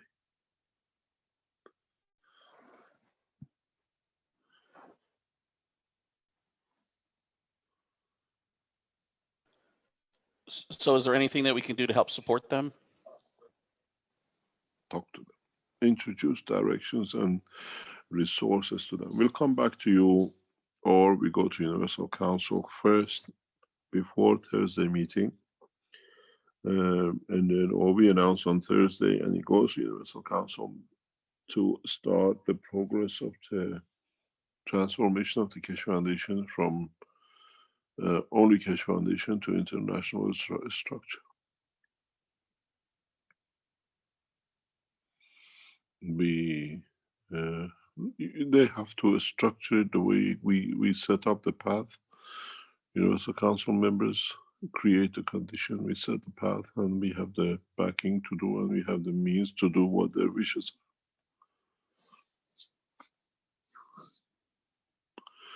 are. As I said, you will see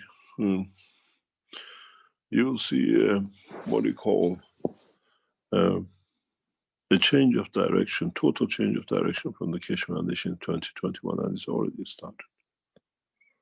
In a way to become an international organization in frontline, and then understanding, teaching.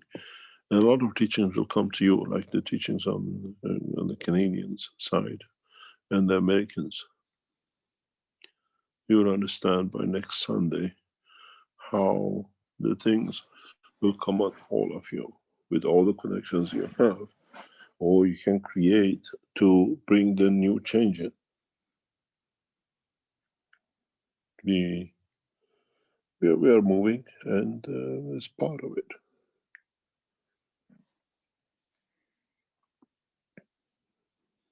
You will know what to do next week. Hopefully, some little bit more we need to be done. Many of you can do, and then we go through the structure of setting up the new technologies. We plan to show the flying system in the coming weeks. We were hoping to show it, but as things are developing, I think that'll be one of the major breakthroughs of breaking Keshe Foundation through international arena.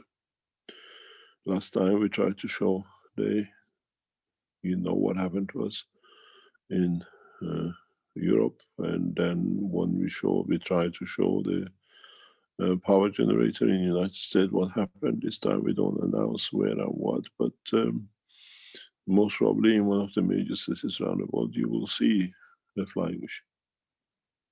Or most probably you see the first flying objects, depends. But and we don't develop it in one place, it's shared, that it cannot be stopped.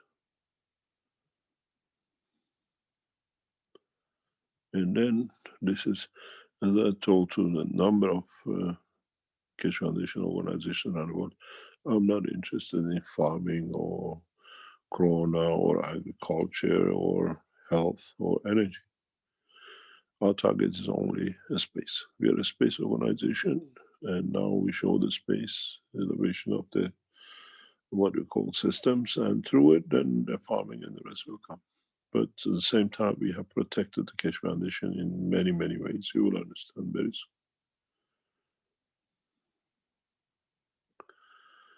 soon. And the structure is simple. We bring, we show, and we wait for the governments to negotiate. The negotiations on the term which the Universal Council sets.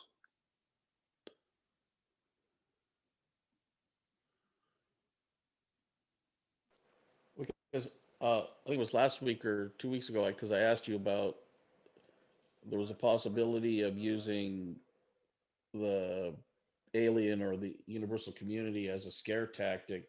No, we don't need to. No, not from you. We got to become the aliens. Forget about them to become us. and just how if and when the car is shown how it will be a peaceful thing and not something that can be used as propaganda, where they're trying to there's a lot of sightings these days and they're trying to use it as kind of like propaganda. So I just wondered, you know, We don't need propaganda. We are a scientific organization. I understand. We use we use our technology to deliver. You got to understand, we learned a lot from the lens, what do you call, exhibition. When we announced the exhibition, the people who were supposedly you admired and they were there, they were the people who called the enhancement center, they called the Austrian government, they called every embassy to stop us. And then the interesting is that they published what they've done without them knowing that we have access, we got the information. Those people who you thought they were within the lead of the Keshe Foundation, they were the people who called to stop. Every effort was made. So the beauty of what happened in Linz was that the directors of the center saw the technology and they said, doesn't matter what comes through, we get it through. Even they overrode the mayor to keep the exhibition going, and then it changed.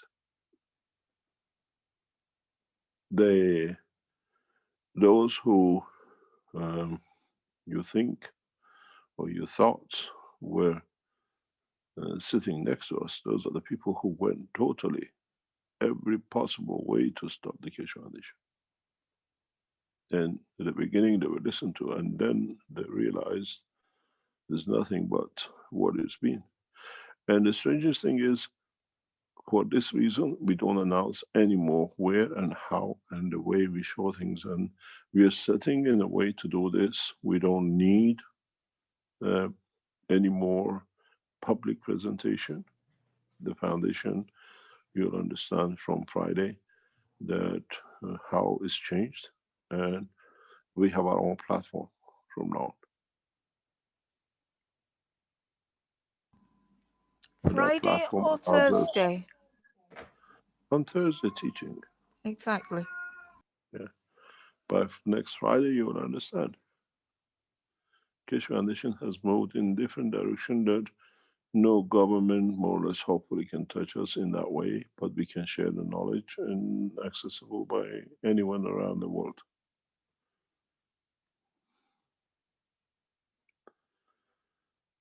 You will understand soon, and many of you will participate in this expansion. Many of you, when maybe by next Thursday or by next Sunday, when I come, hopefully still be here, you will understand how much many of you can do to move into the next steps. It'll become a collective Keshe Foundation worldwide effort in every language.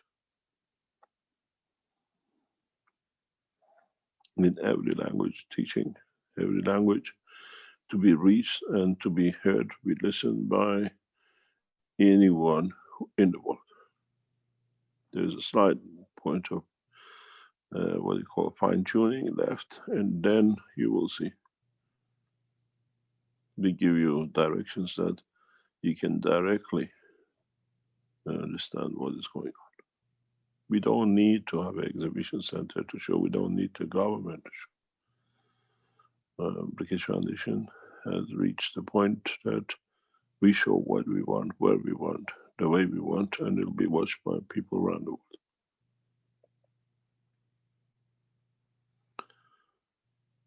We'll see, step by step. We got to create a condition that world citizens create a condition of one nation, not through governments to become a nation.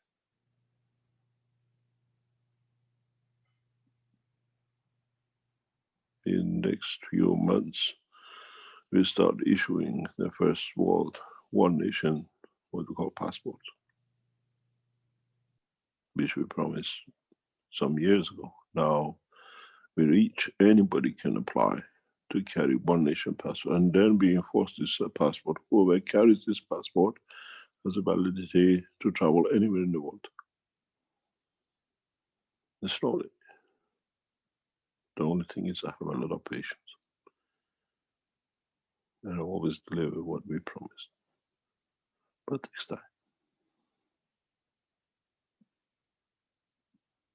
This year, sometime this year, we will announce the first one nation passports, which means any country, any border you pass, means you've been certified, you work by the ethos of the foundation, and you're a man of peace and knowledge.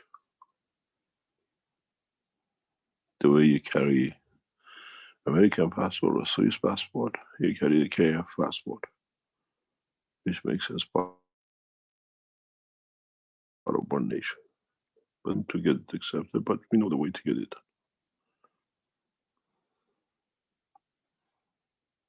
I told you I have found peace and happiness, and I'll transfer that to the rest of the people.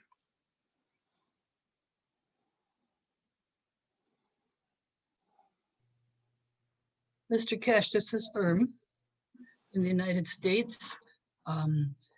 I have a unit on order, and I have been wondering if I need to rent a space for it, or I don't know. You have a unit on order, and we come to you for the space. We organize it. Okay. And the discussion in the background, you have one unit. One unit would not be enough to start a center. Keshe Foundation will support back by 1 or 2 units to make it 3 units donation from the foundation or partnership with the foundation. I may have someone who may be able to help me with another unit. I may have someone. But the question is always when or what. Can't ask you when. We are ready to deliver. We are, at the moment, to complete. The system is going to the doctors to be ratified for the last part, because the new systems have totally changed.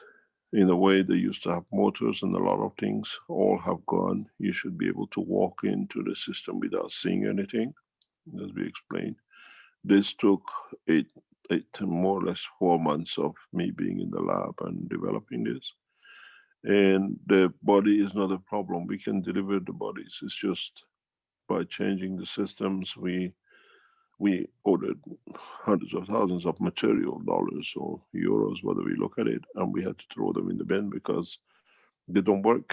They do not respond into the system the way it's been developed. So sometime in latest, what do you call it, March, we'll see the flow of the systems, but totally new ways, new technology, and we'll go the same way. But if you find an investor for every unit, both from the foundation from now on, we match with one from the foundation. And what we call the Mexican Keshe Foundation Center will be equipped by 6 units, more or less, in the coming months. This is a support of the foundation with Mexico. And we'll go in the same basis. Italy has risen substantial amount of funds, and are trying to raise the rest of it. And for everyone, every dollar, every euro they put in, the foundation is matching with one. It is, you will see a lot of things coming up. We had to secure a lot of things in the background, even we realized before we could launch a lot of things. And these are all taking place. We keep very quiet, but we had to secure a lot of things in the background, which up to now was not done. And these all plus the new technologies. I think next Sunday, if I get time to be here, you will understand what will come on every one of your shoulders to do or be able to do to bring the whole Keshe Foundation in different domain of what we call presence worldwide. Thank you. Thank you very much.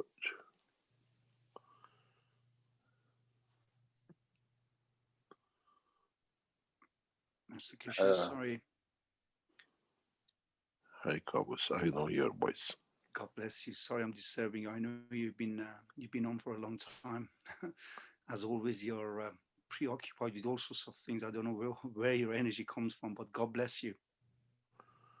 Oh, I don't know. I had a question.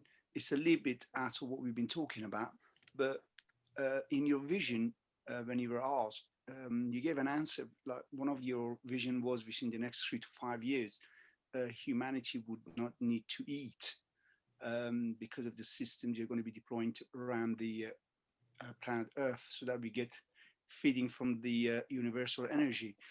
The more I look into it, the more I've been looking into it for quite a while. Actually, I've been trying to ask this question. I realized that once that happened and once that's been achieved, um, we don't need to eat. So the whole structure, mainly the industrial and financial structure, to some extent, even social structure, will totally change. The whole landscape will change as we know it, because farmers won't need to eat, so they won't automatically wouldn't harvest anymore or wouldn't grow anything, and then people do the same, and all the industry which is related to farming, which are in turn related to the other part of industries as a part of the structure, they will all collapse because they don't need to make, they don't need to produce. So why, if that happens in the next 5 years, why in our conversation we always worry about separation of the classes and people are going to have a hard time? So I believe with the initiation of this feeding, everything will just start falling into places. We don't need any feeding. We don't need any hospitals. We don't have any churches. And it's just keeping busy. You got to keep 7 billion people busy with something. In space technology of today, what we see where we sit, I can give you the system tomorrow morning that you don't need to eat anything. You don't even need to drink water.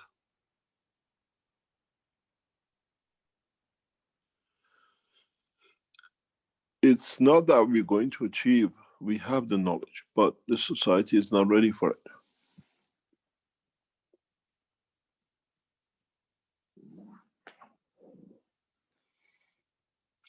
The nations are not ready for it. The humanity is not ready for such a change, not at the moment. And if you look at all these lockdowns, where have they locked? Restaurant. Mainly is all to do with food, which is good. But it goes back to what was said at the beginning. Einstein wrote the paper, says to you, when the humanity is ready to release the paper, and she thinks it's ready now. Now it's again. The humanity is just about getting ready to detach from a lot of things, but you have to understand, we have to transfer this knowledge to the people in the White House as much as the ones who are born on the streets of Indian's capital. How do you transfer knowledge to people in NASA? As much as you can explain that to the child born on the streets of Mumbai on the pavement.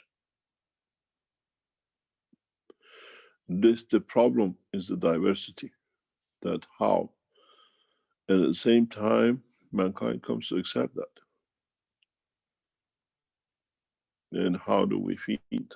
How you can, there is a social structure which humanity has made, and it's taken us millions of years to get here. And the change, if it comes in Mongolia, will create chaos. Slowly, people will come into the position of understanding all the facets of being in the space or having the knowledge of the space. We can feed you tomorrow morning. I can put you in a machine and keep you for as long as you live without any food.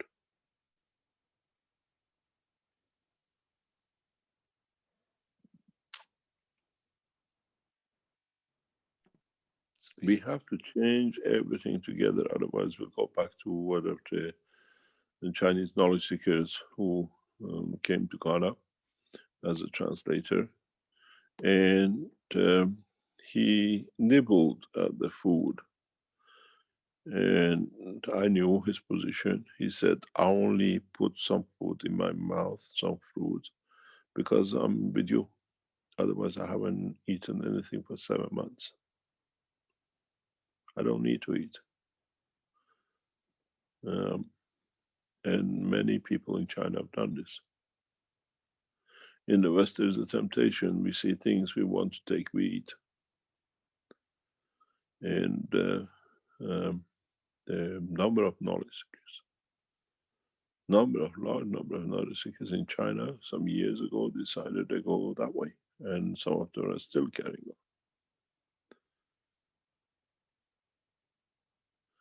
But the environment is there, everybody else eats, so I eat.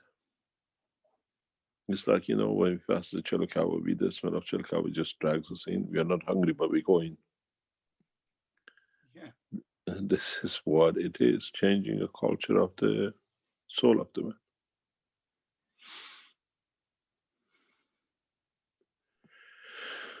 It's not a problem. Not only we have the knowledge, we have the technology of it. And we got to keep on going till it changes and it turns on its own axis and its own way.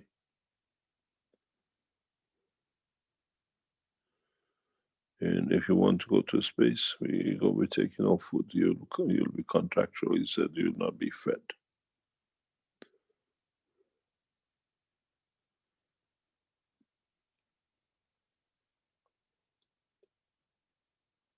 I'm sure a lot of people will sneak in some favorite food from their whatever in their pockets, in their suitcase.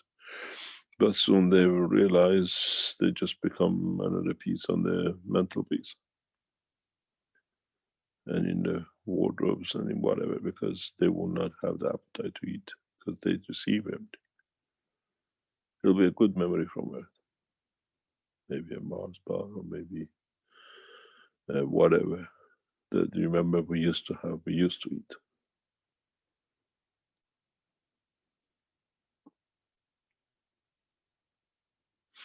I was talking to somebody, sent me a short clip. It was very nice. It's from one of the famous people in India. He said how long humanity would last if we take all the worms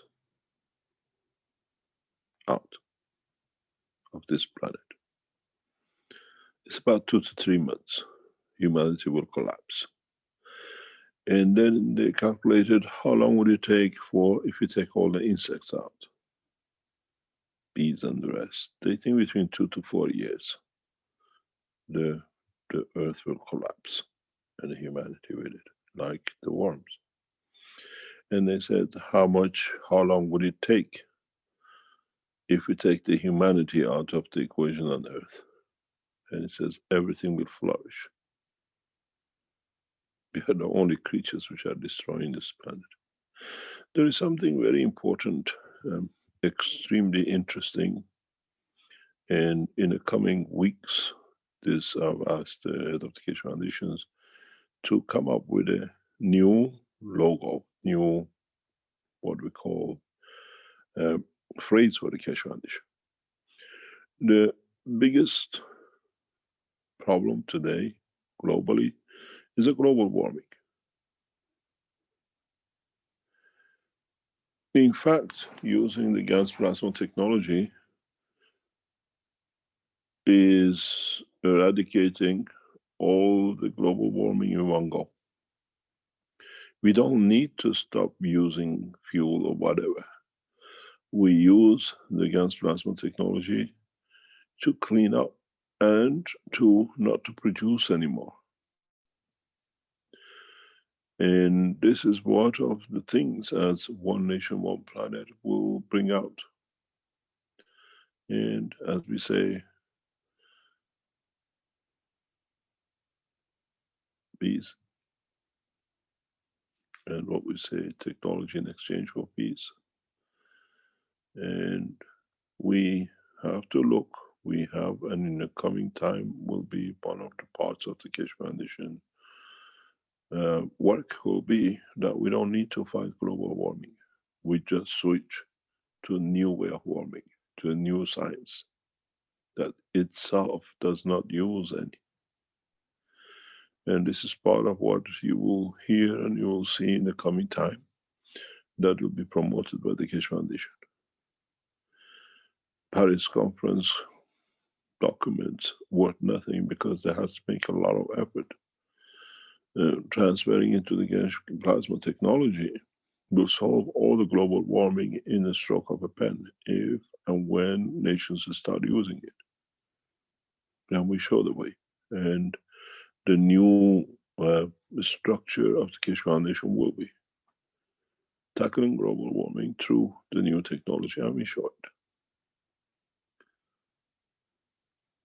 And we enter as a new nation, and as one nation, this is what it is.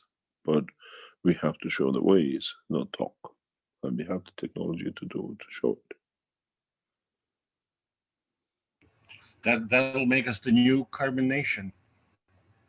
We are one nation. No, the carbon nation. Yep. We put the fizz back into life. And with a lot of buzz. But this is the way we go, and we are setting up the structure that way. And it has to be at the reach of every man, everybody can do. And it'll be simple enough that anyone can do.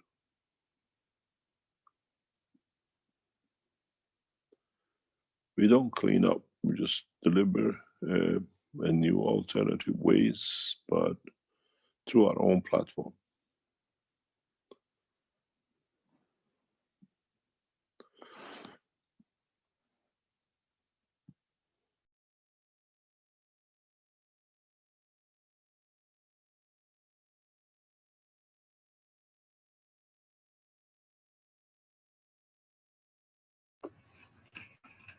Mr. Keshe, this is terrific news, and thank you so much for being here and investing all your time today.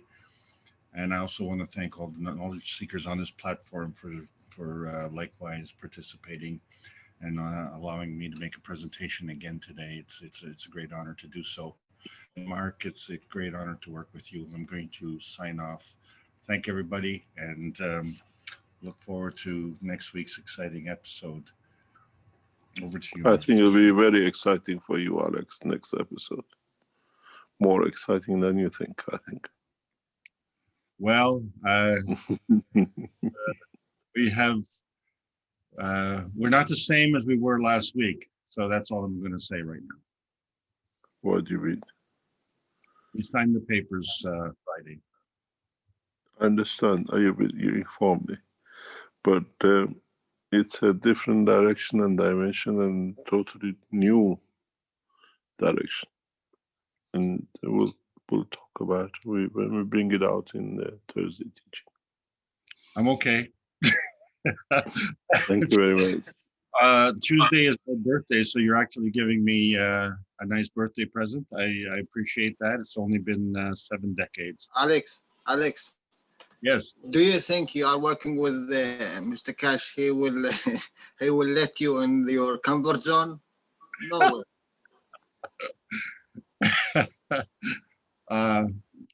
I'm like happy birthday anyway. We don't say how old you are, but happy birthday. Thank you. I've never been happier in my life because I'm finally doing something that is worthwhile. And that's my opinion. I'm sticking. I think you will see a new life into the whole of the Keshe Foundation structure. And as I said on Thursday, we will announce most of it. Hopefully, all the agreements should be completed by then. And then we'll see the new setup for the Keshe Foundation, new layout for the Keshe Foundation, worldwide. But these are small steps, but necessary that we can build to reach the ultimate point of creating knowledge to be free. At the same time, knowledge be the cause of peace, to bring peace. Hello, Mr. Keshe. Hello.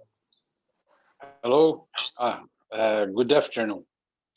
Before finishing up, Alex, please let me just say a few words.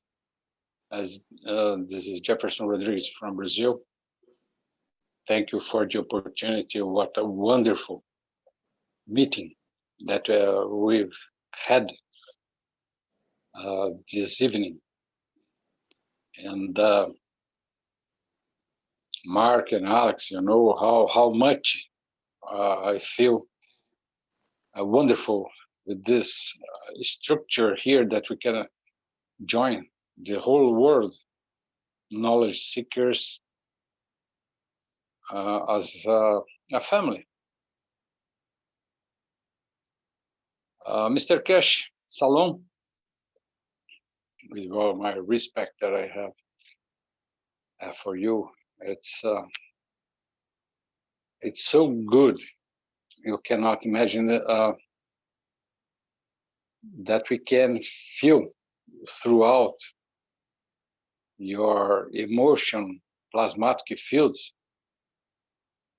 that you are back to game. And we all are here,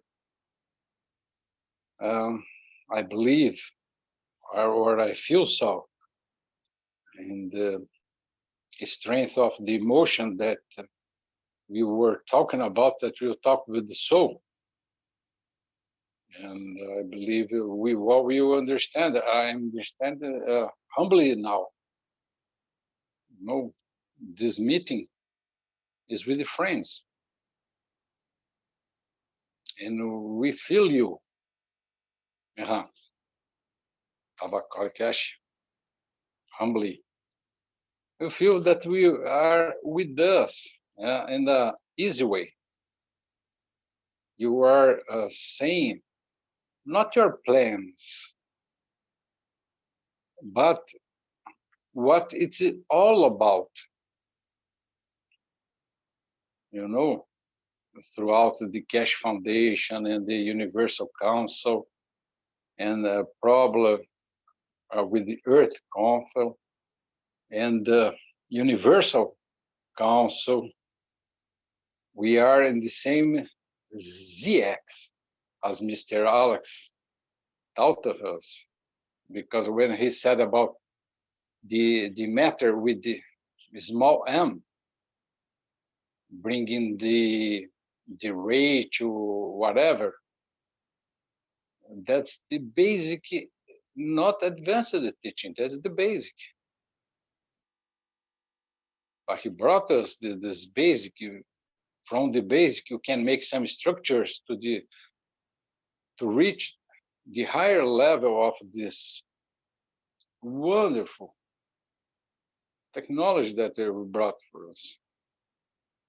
And I don't want to say different things from any other, but we understood. And I think we are here to serve.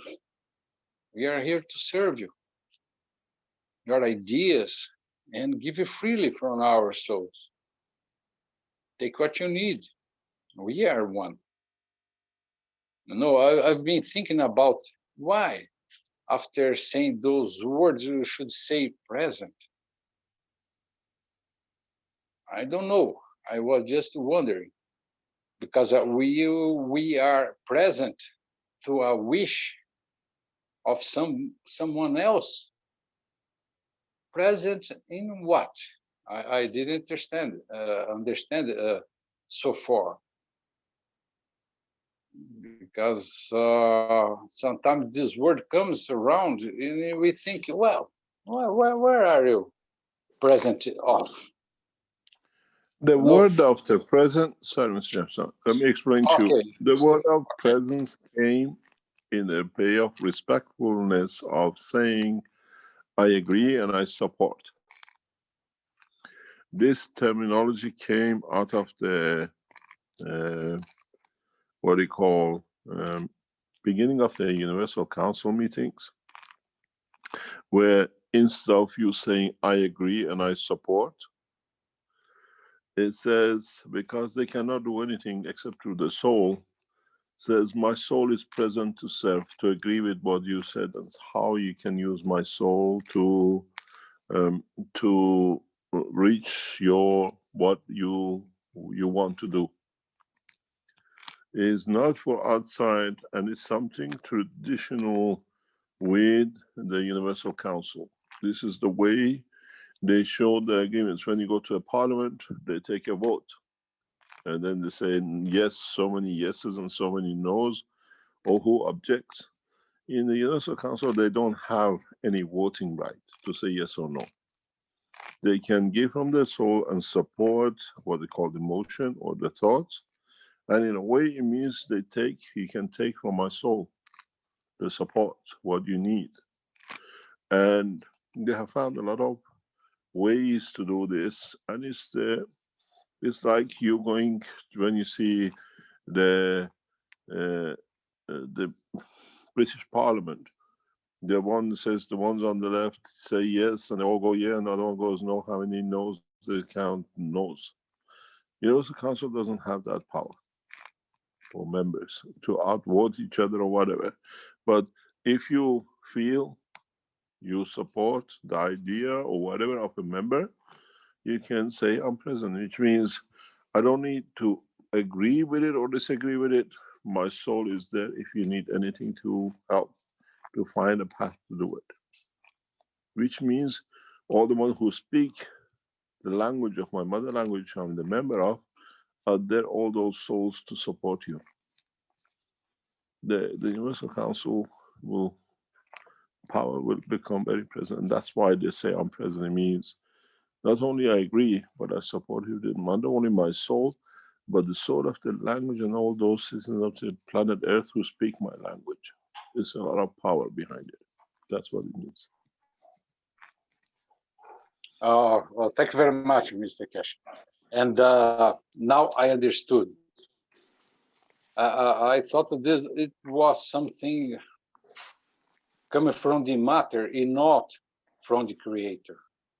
This is how originally, when Universal Council was set up, the first election of supreme member of Universal Council and sending of Universal Council was set by the members of the council, which was agreed to be done that way. And when the Constitution and the Charter of the Keshe Foundation was written, at that time for the Dubai conference, and then following that in August of that year on, the following year, when the Universal Council was set up into agreeing world peace is one nation, was agreed by them. I don't remember as well.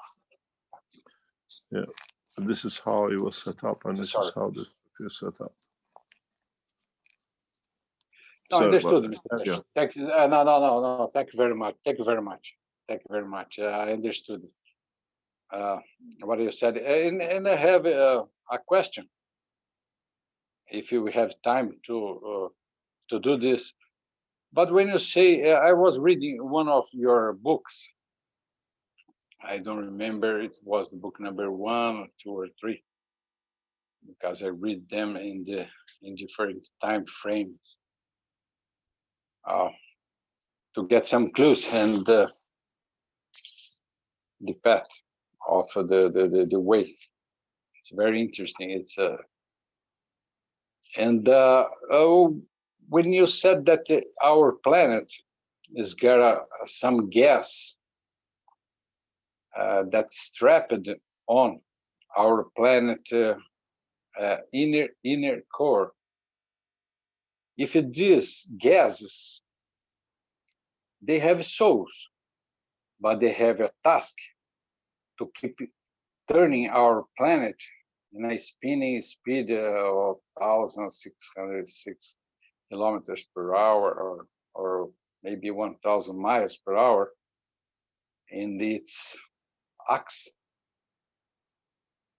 I would be not why would it be something like x-axis. And these gases, they already have a soul.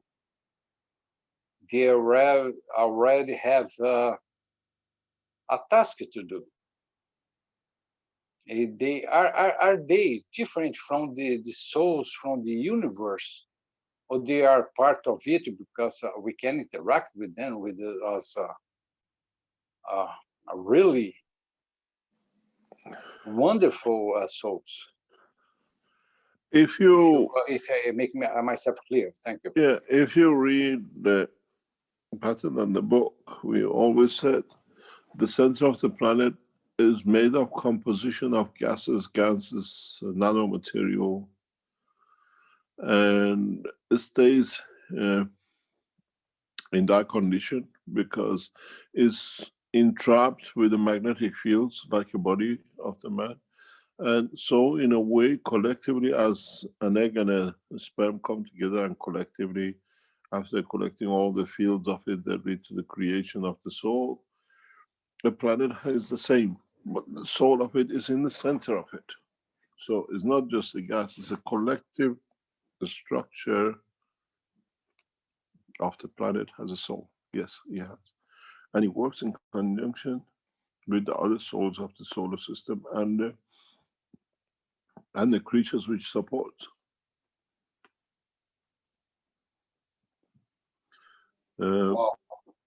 Sorry. This is the structure which is, we have a connection with the soul of our mother when we are in the womb of the mother, and we are within the womb of the outer edge of it, in a way, of the womb of this planet. So it has a soul, and we work with it because this is what we call gravitational magnetic field of it, which is created, and collectively we all benefit by it, and we live by laws of it. So it has a soul, it has a field interaction. So we can interact with them, because I've been interact with them, and they are very funny. You already have interacted. That's why you've been created at this position and time. Yes, but they were wonderful. But amazing. the thing is, it's a very big question. I'll put this once to a theologist, and I wonder how many of you will find an answer to it. No, you have already. No. Wait, sorry. wait, please. Sorry.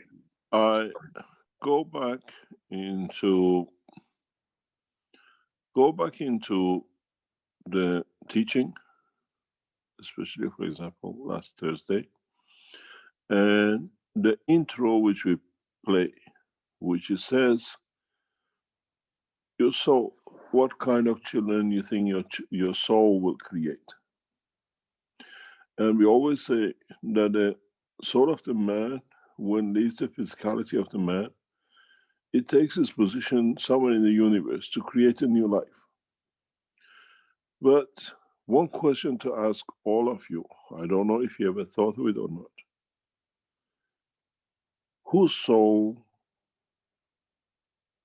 in which part of the universe has been created that has become the soul and the seed of this planet, that we are his children?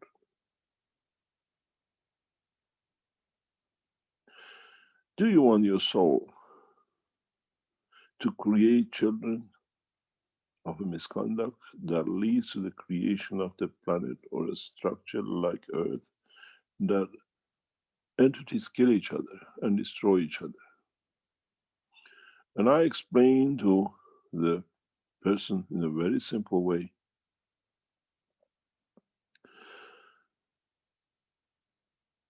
what we've seen with this planet, what the misconductive soul has been or lived, that is become the seed of this, that we are his children. Do you want your soul to be the seed for such a thing that become the center of the suffering of thousands and millions of souls? And as is true to one, is true to the other. This planet is made of the soul of a creature, somewhere in the universe, that its seed has taken the shape of the man, life on this planet, and he has spread so much mayhem and so much chaos and killing. Would you like your soul to create a planet like this? And this is a question to all of you. And it's not just that your soul releases and goes and finds a new position in the universe to become the seed for another cycle of life. But what is carried, it carries into the depth of the knowledge of what you create. And so, whose children are we? That the soul has been created, has been so misconducted, that it has led to creation of life like this on earth, that everything depends on killing and destroying. Would you like your soul to create such a planet again? Or do we get everything right before we leave the dimension of physicality, before we become the seed for another star and a galaxy or a planet that will never carry this, what I call misbehavior or creation of life this way? So if we become a seed for another solar system or another planet in the universe, would you like to become like Earth?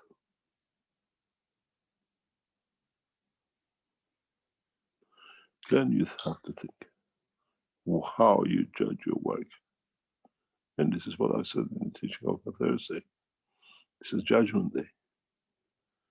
Would you like to become this killing machine like Earth, where we are as children? Or do you want to become the perfect, that there is no one, there is none?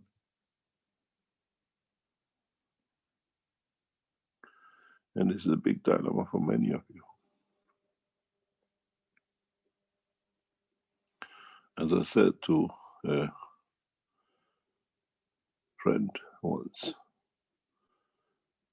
can you imagine what the soul of people like Hitler and Mussolini and present world leaders who've done so much mayhem will create in space? Isn't it the reason that's why the Creator has gone to the steps to come to correct the seed? That when you correct the base, the future seeds of the universe will be perfect? Isn't a way of precaution or preempting before we get more mayhem? Every year, billions of souls in different sizes and dimensions leave this planet for the universe and universe, and all with misconduct.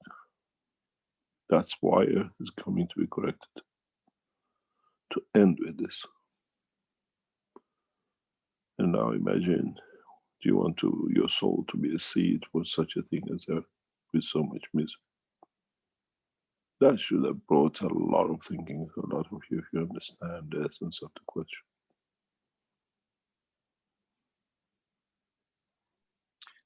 Your wish is our commandment. Thank you very much. Thank you very much. Look, I don't have a wish. We are here to accomplish a new race that does do no misconduct in space or in the universe, either way you look at it. in my view, humble view, Mr. Keshe, we're gonna do this as faster as we could imagine, because we are working with our emotions and we are not only intentions to make these things happen. We are repositioned.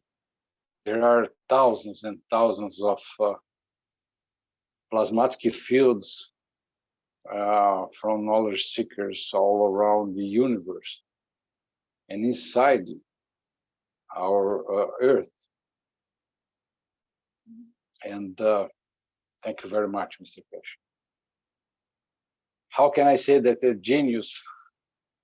I get kind of emotional because when we are the creator, it's very hard to hold the emotions. And we are together. I understood everything that you said. Thank you very much. Reini Manu Aspamectum. This is what I learned. It means muito obrigado por sua ajuda. Well, thank you very much for your help. We are all one. Thank you.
We start with silence, we end it with silence. Everyone's reached the balanced position.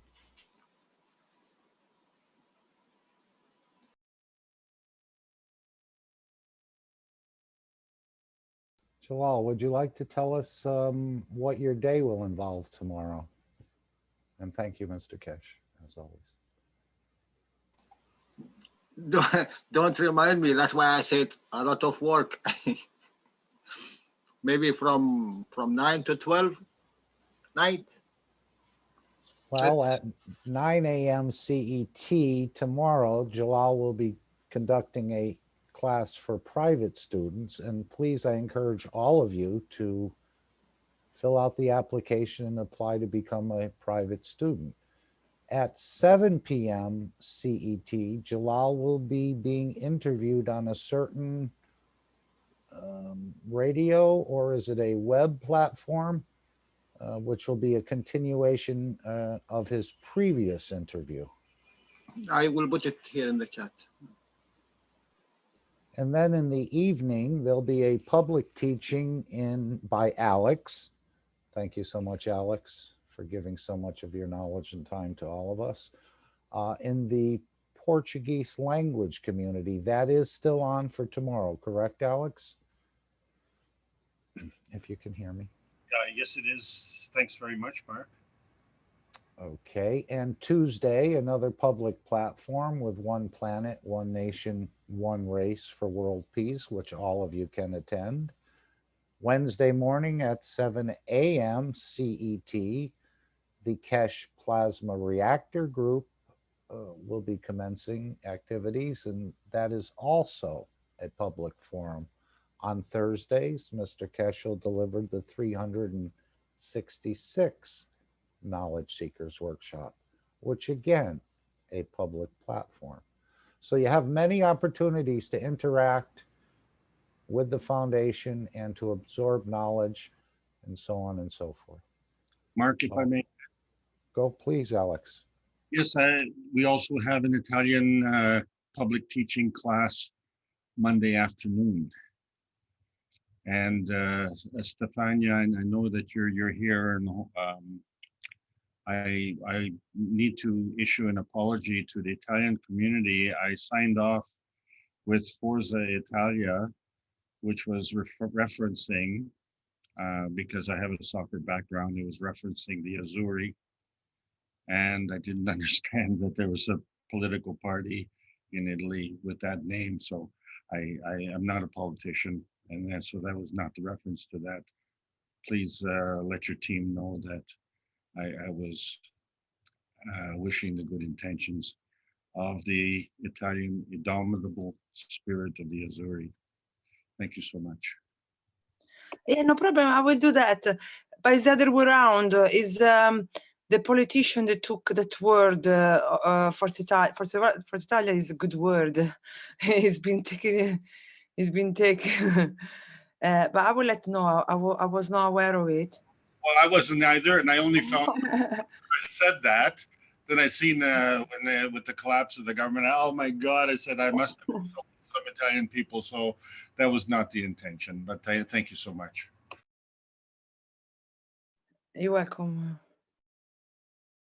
And thank the Radio Vision for us all, Stefania.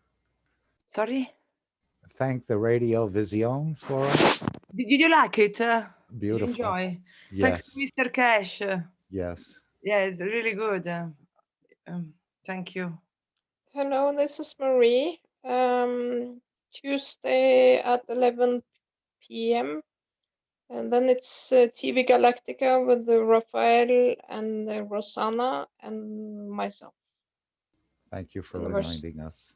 Please, all the teachers, please, all the teachers, say how much you gain and pay back to the foundation. So do not put it in your pockets, huh?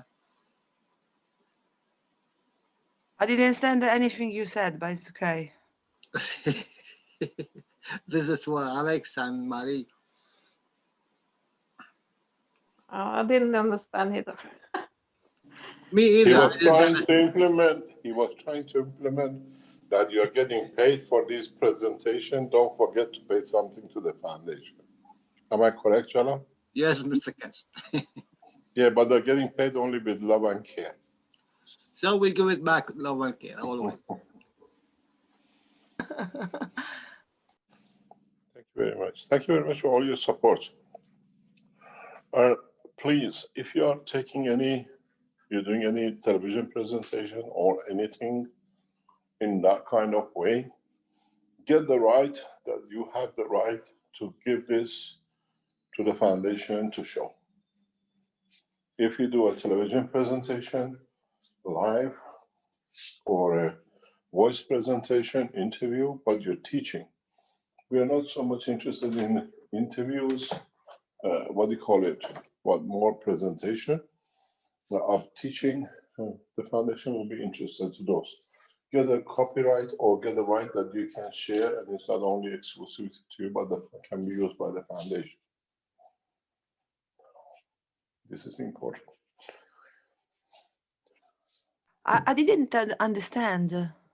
If you do a television presentation, yeah, or a radio teaching, get the right from the station that this teaching or this recording can be shared with the Keshe Foundation teaching programs.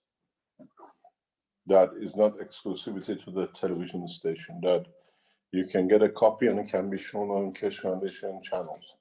Perfect. Okay. Yes. Really Understood. Understood. Yes. Okay. I didn't thought about that. Okay. Yeah. Thank you. Because this is important for our future programs. Shall I do also with the past interview, the one that has been done from? Yeah.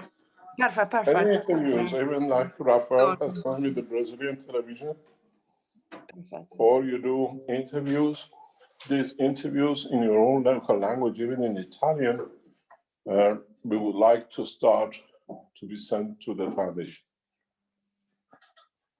Perfect. Would this just be a verbal okay, or would you? Has to be in writing. a signed I'm document. in writing that they give us the right to broadcast.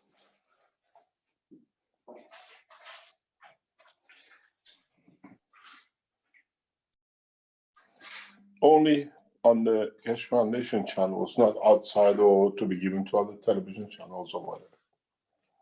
Perfect. Very good. I didn't thought about this. Very, very good. I Okay. will. Thank you very much. Thank you for your support. Any interviews, any television recording, any kind of presentation, which is a scientific presentation in your own languages. Does not matter what language.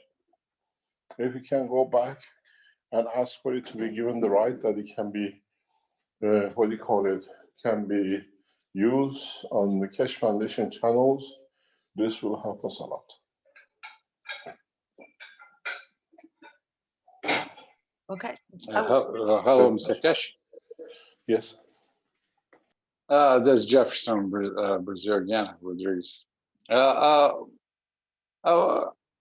I think I posted in the one of Telegram groups about few units of your air system, as I have already bought many other things, but it's not so friendly to buy. Someone just made things easier to buy. Just you buy, you go to checkout from the product, and you have the options to pay. And if you have it just like, how can I say, the PayPal costs us 5% more tax. So you must make the account of the product and make the account. We have is the allowed, 5%? this is the way, it's the only way this platform works. And we have allowed for that in the pricing. So I believe that it's better to put in the pricing. You see, It's in Europe, only it's 3%. In Brazil or outside of Europe, it's 5%. It makes Yes. confusion in the mind of the people. First, how to make it 3% of, for instance, 500 euros or 5, Yes, you know. yeah, the thing is, in the old pricing, it was not included. Everything in January has changed. The price includes that 5%. If you notice, if you notice, in before Christmas, the shipping was not included. You paid goods plus shipping. Now all the shippings are included in the prices. We have made it very easy. Mr. Keshe, can I tell you one thing that's very interesting? We are talking about shipping and handling, and 5% or 3%. Have you have the idea how much of importation tax is for Brazilian community of any imported products? Only for importation tax, and before the estate tax, and before the handling and shipping, 100%. The shipping and everything to the port, to your country, is done by the foundation. Yes. So in the European community,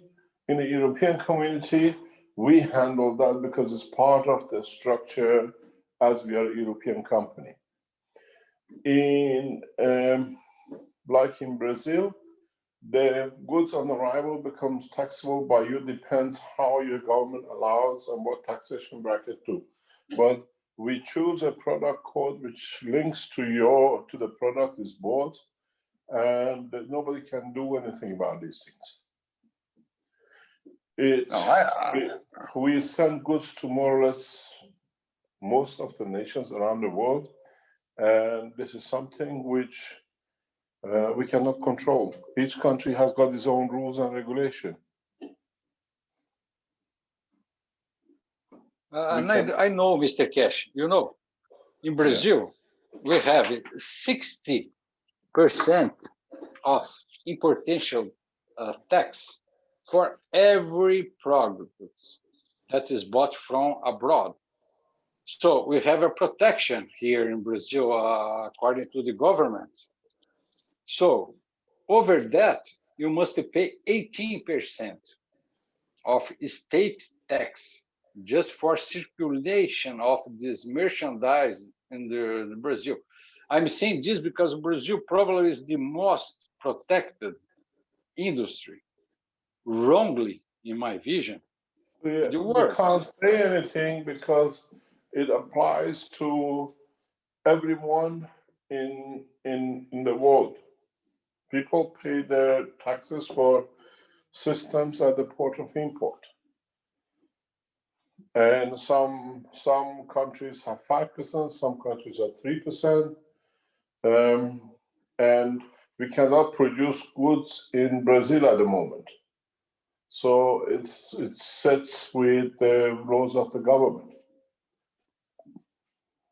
I understand what you're talking about, but this applies to everything we send around the world. We have 2 factory locations in China and in Austria. Soon a 3rd factory and a 4th factory, which we already own most of the parts of the properties of. They're coming into operation in 2021. Mexico is coming into operation as of next month in a different way. And then Nigeria is coming into operation. We're shifting all the machinery from Ghana into Nigeria. And each country will have, you receive goods from Nigeria, you have to pay taxes coming from Nigeria. From Brazil, you get goods from Mexico, you have to pay the taxes. Till we produce some materials in Brazil, that those you pay your local taxes. This is how it will be, and we cannot change. In some countries, the taxes are low, in some countries are high. But what we've done now, the new management in the Keshe Foundation have changed the structure in Europe. In Europe, from more or less March onwards, everything is shipped into Europe and we deliver including taxes because it's for us, it's easier to do it that way. So there is a lot of advantages. The same, I think, will be happening in Iran. We ship on a Silk Road train into 2 or 3 depots, places, and it'll be handled that way. But then we cover our taxes in a different way. Iran is the next destination for manufacturing, which we are investing and developing. So we have a 2 Asian position of production, Iran, China. In Europe, Austria has become the headquarters of Keshe Foundation worldwide. Mexico, we own the property, we spend millions on it, and now it's coming into operation in next 2 weeks, most probably in a different way. And the same in Nigeria, we invested over $1 million+ of machinery and systems, which were destined for Ghana. Now they're getting shipped into Nigeria to start a new manufacturing center in Nigeria. And so we try to globalize in a way that we have a production center somewhere that these taxations and these things can be paid. But at the end of it, most of the products of the Keshe Foundation in a what we call massive production will come from China. And these taxations will stay. It's part of the way your government runs its administration. Understood, Mr. Keshe. Yeah, I'm sorry. I don't know who am I interrupting to. No worry, it just need to be explained every now and then.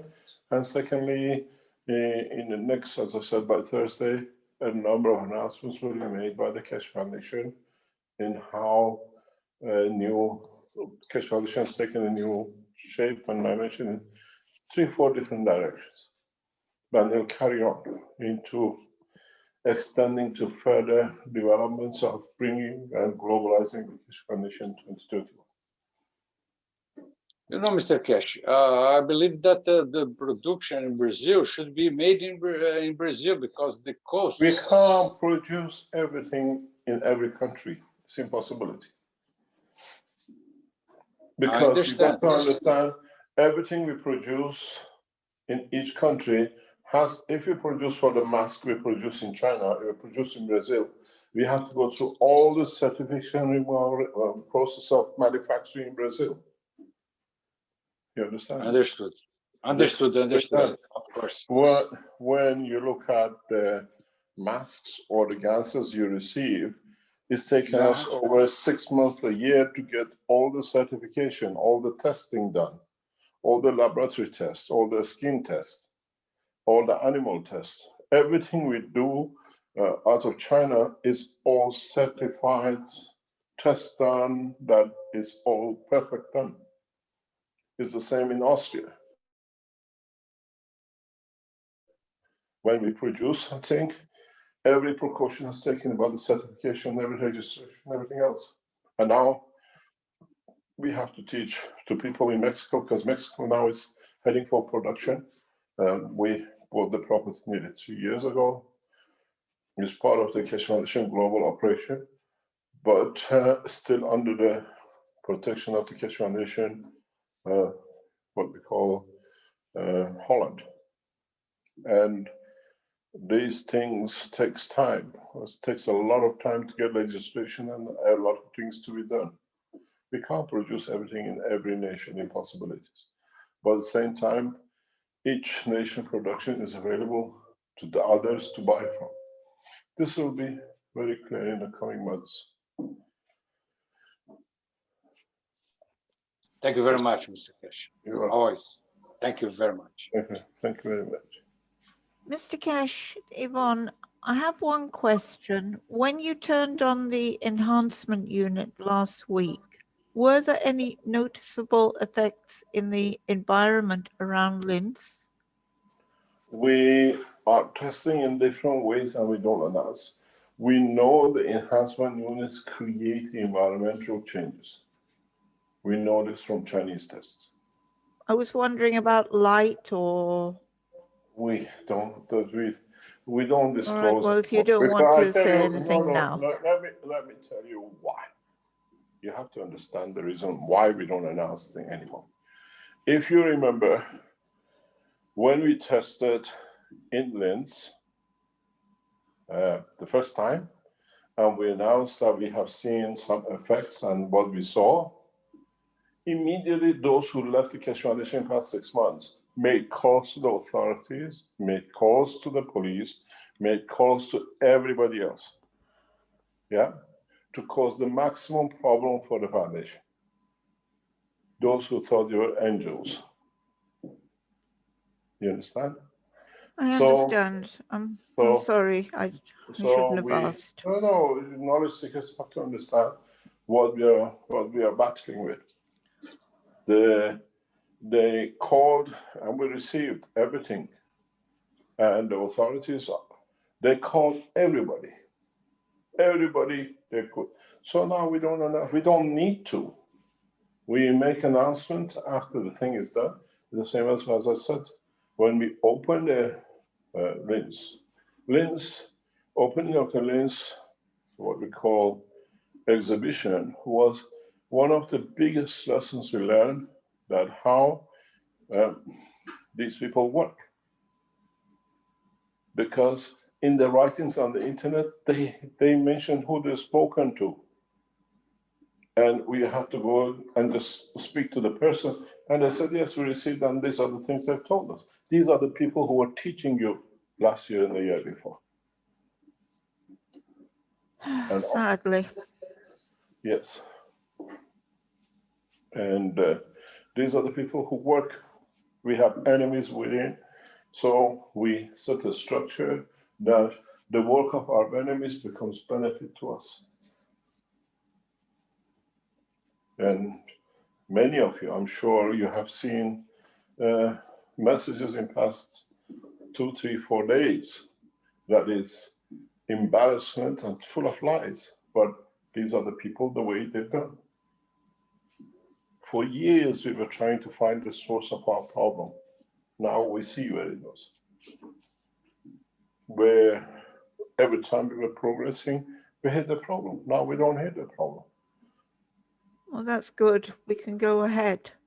That's why we are progressing so rapidly. We don't need to Wonderful. disclose anything. And this is it. I'm sure many of you have seen messages in past 72 hours, which is nothing but lying, and now is in the hand of criminal investigation by the police. Well, I hope they prosecute them. That's I they really prosecute do. their own soul. We don't need to do anything. They are not. They are an organized group. They are not one or two. But it's good for them. Actually, the good thing with it is they bring some hardship. But the good thing is authorities who did not know about us now, they know about us. You understand? And they come to us. They come in a different way as finding a solution. It's the best example of it is what happened to us in Iran. The same person, the same group started a mayhem, and it went to the highest people in the government, and then they thought, why this, have we allowed this to happen? They haven't received protection from us. They immediately, what takes 3 to 5 years to get this kind of governmental protection was issued in less than 2 months. That's great. That's really great. We are here to serve, and as we work in that ethos, always say the best thing for us is those who try to damage us, because in a way they show our weaknesses, where we are weak and where we have to do things. And don't worry about it. It's just that the foundation, now you will hear on Thursday, I'm sure many of you will be very pleased with what is to be announced, a combination of work done by the knowledge seekers, by most of the members of Universal Council, which is building it in the background, plus what the Keshe Foundation is doing through its operation. The foundation is getting led by the members of Universal Council in the way they see it. They're creating the connection, they're creating the platforms for the foundation to be operated at benefit. Will bring more knowledge seekers and more knowledge to be spread around the world. That's wonderful. You're welcome. You will hear it on Thursday. Thursday we announce, every week we announce as we develop the new system, the new structure, and I'm sure many of you, like the rest of the world, will see the first flying machine, which was supposed to be shown in January with the situation which is now. We are to date through Corona and the development, and you will see it. This time we don't tell where and how, then secondly, they cannot stop where and how. The last time what shocked me was nobody except 2-3 people knew that a flight system was going to be shown in Eindhoven, and how we got hit the day before, and they knew where it was. Only one person knew, except me. Well, we've come a long way, Mr. Keshe. We've come a long way. We've got a long way to go. We're just crawling. We haven't started walking. We still haven't started walking, but good. That is good. Everything they've done has been good for humanity and for a structure of our work. And the only thing I say always to, and I was talking to a close friend of mine last few days, I said is to pray for their soul, to elevate their soul. That's all we can do. We don't look at them as enemies. Their soul needs elevation. That's all. Yes, exactly. Thank you, Mr. Keshe. Thank you very much.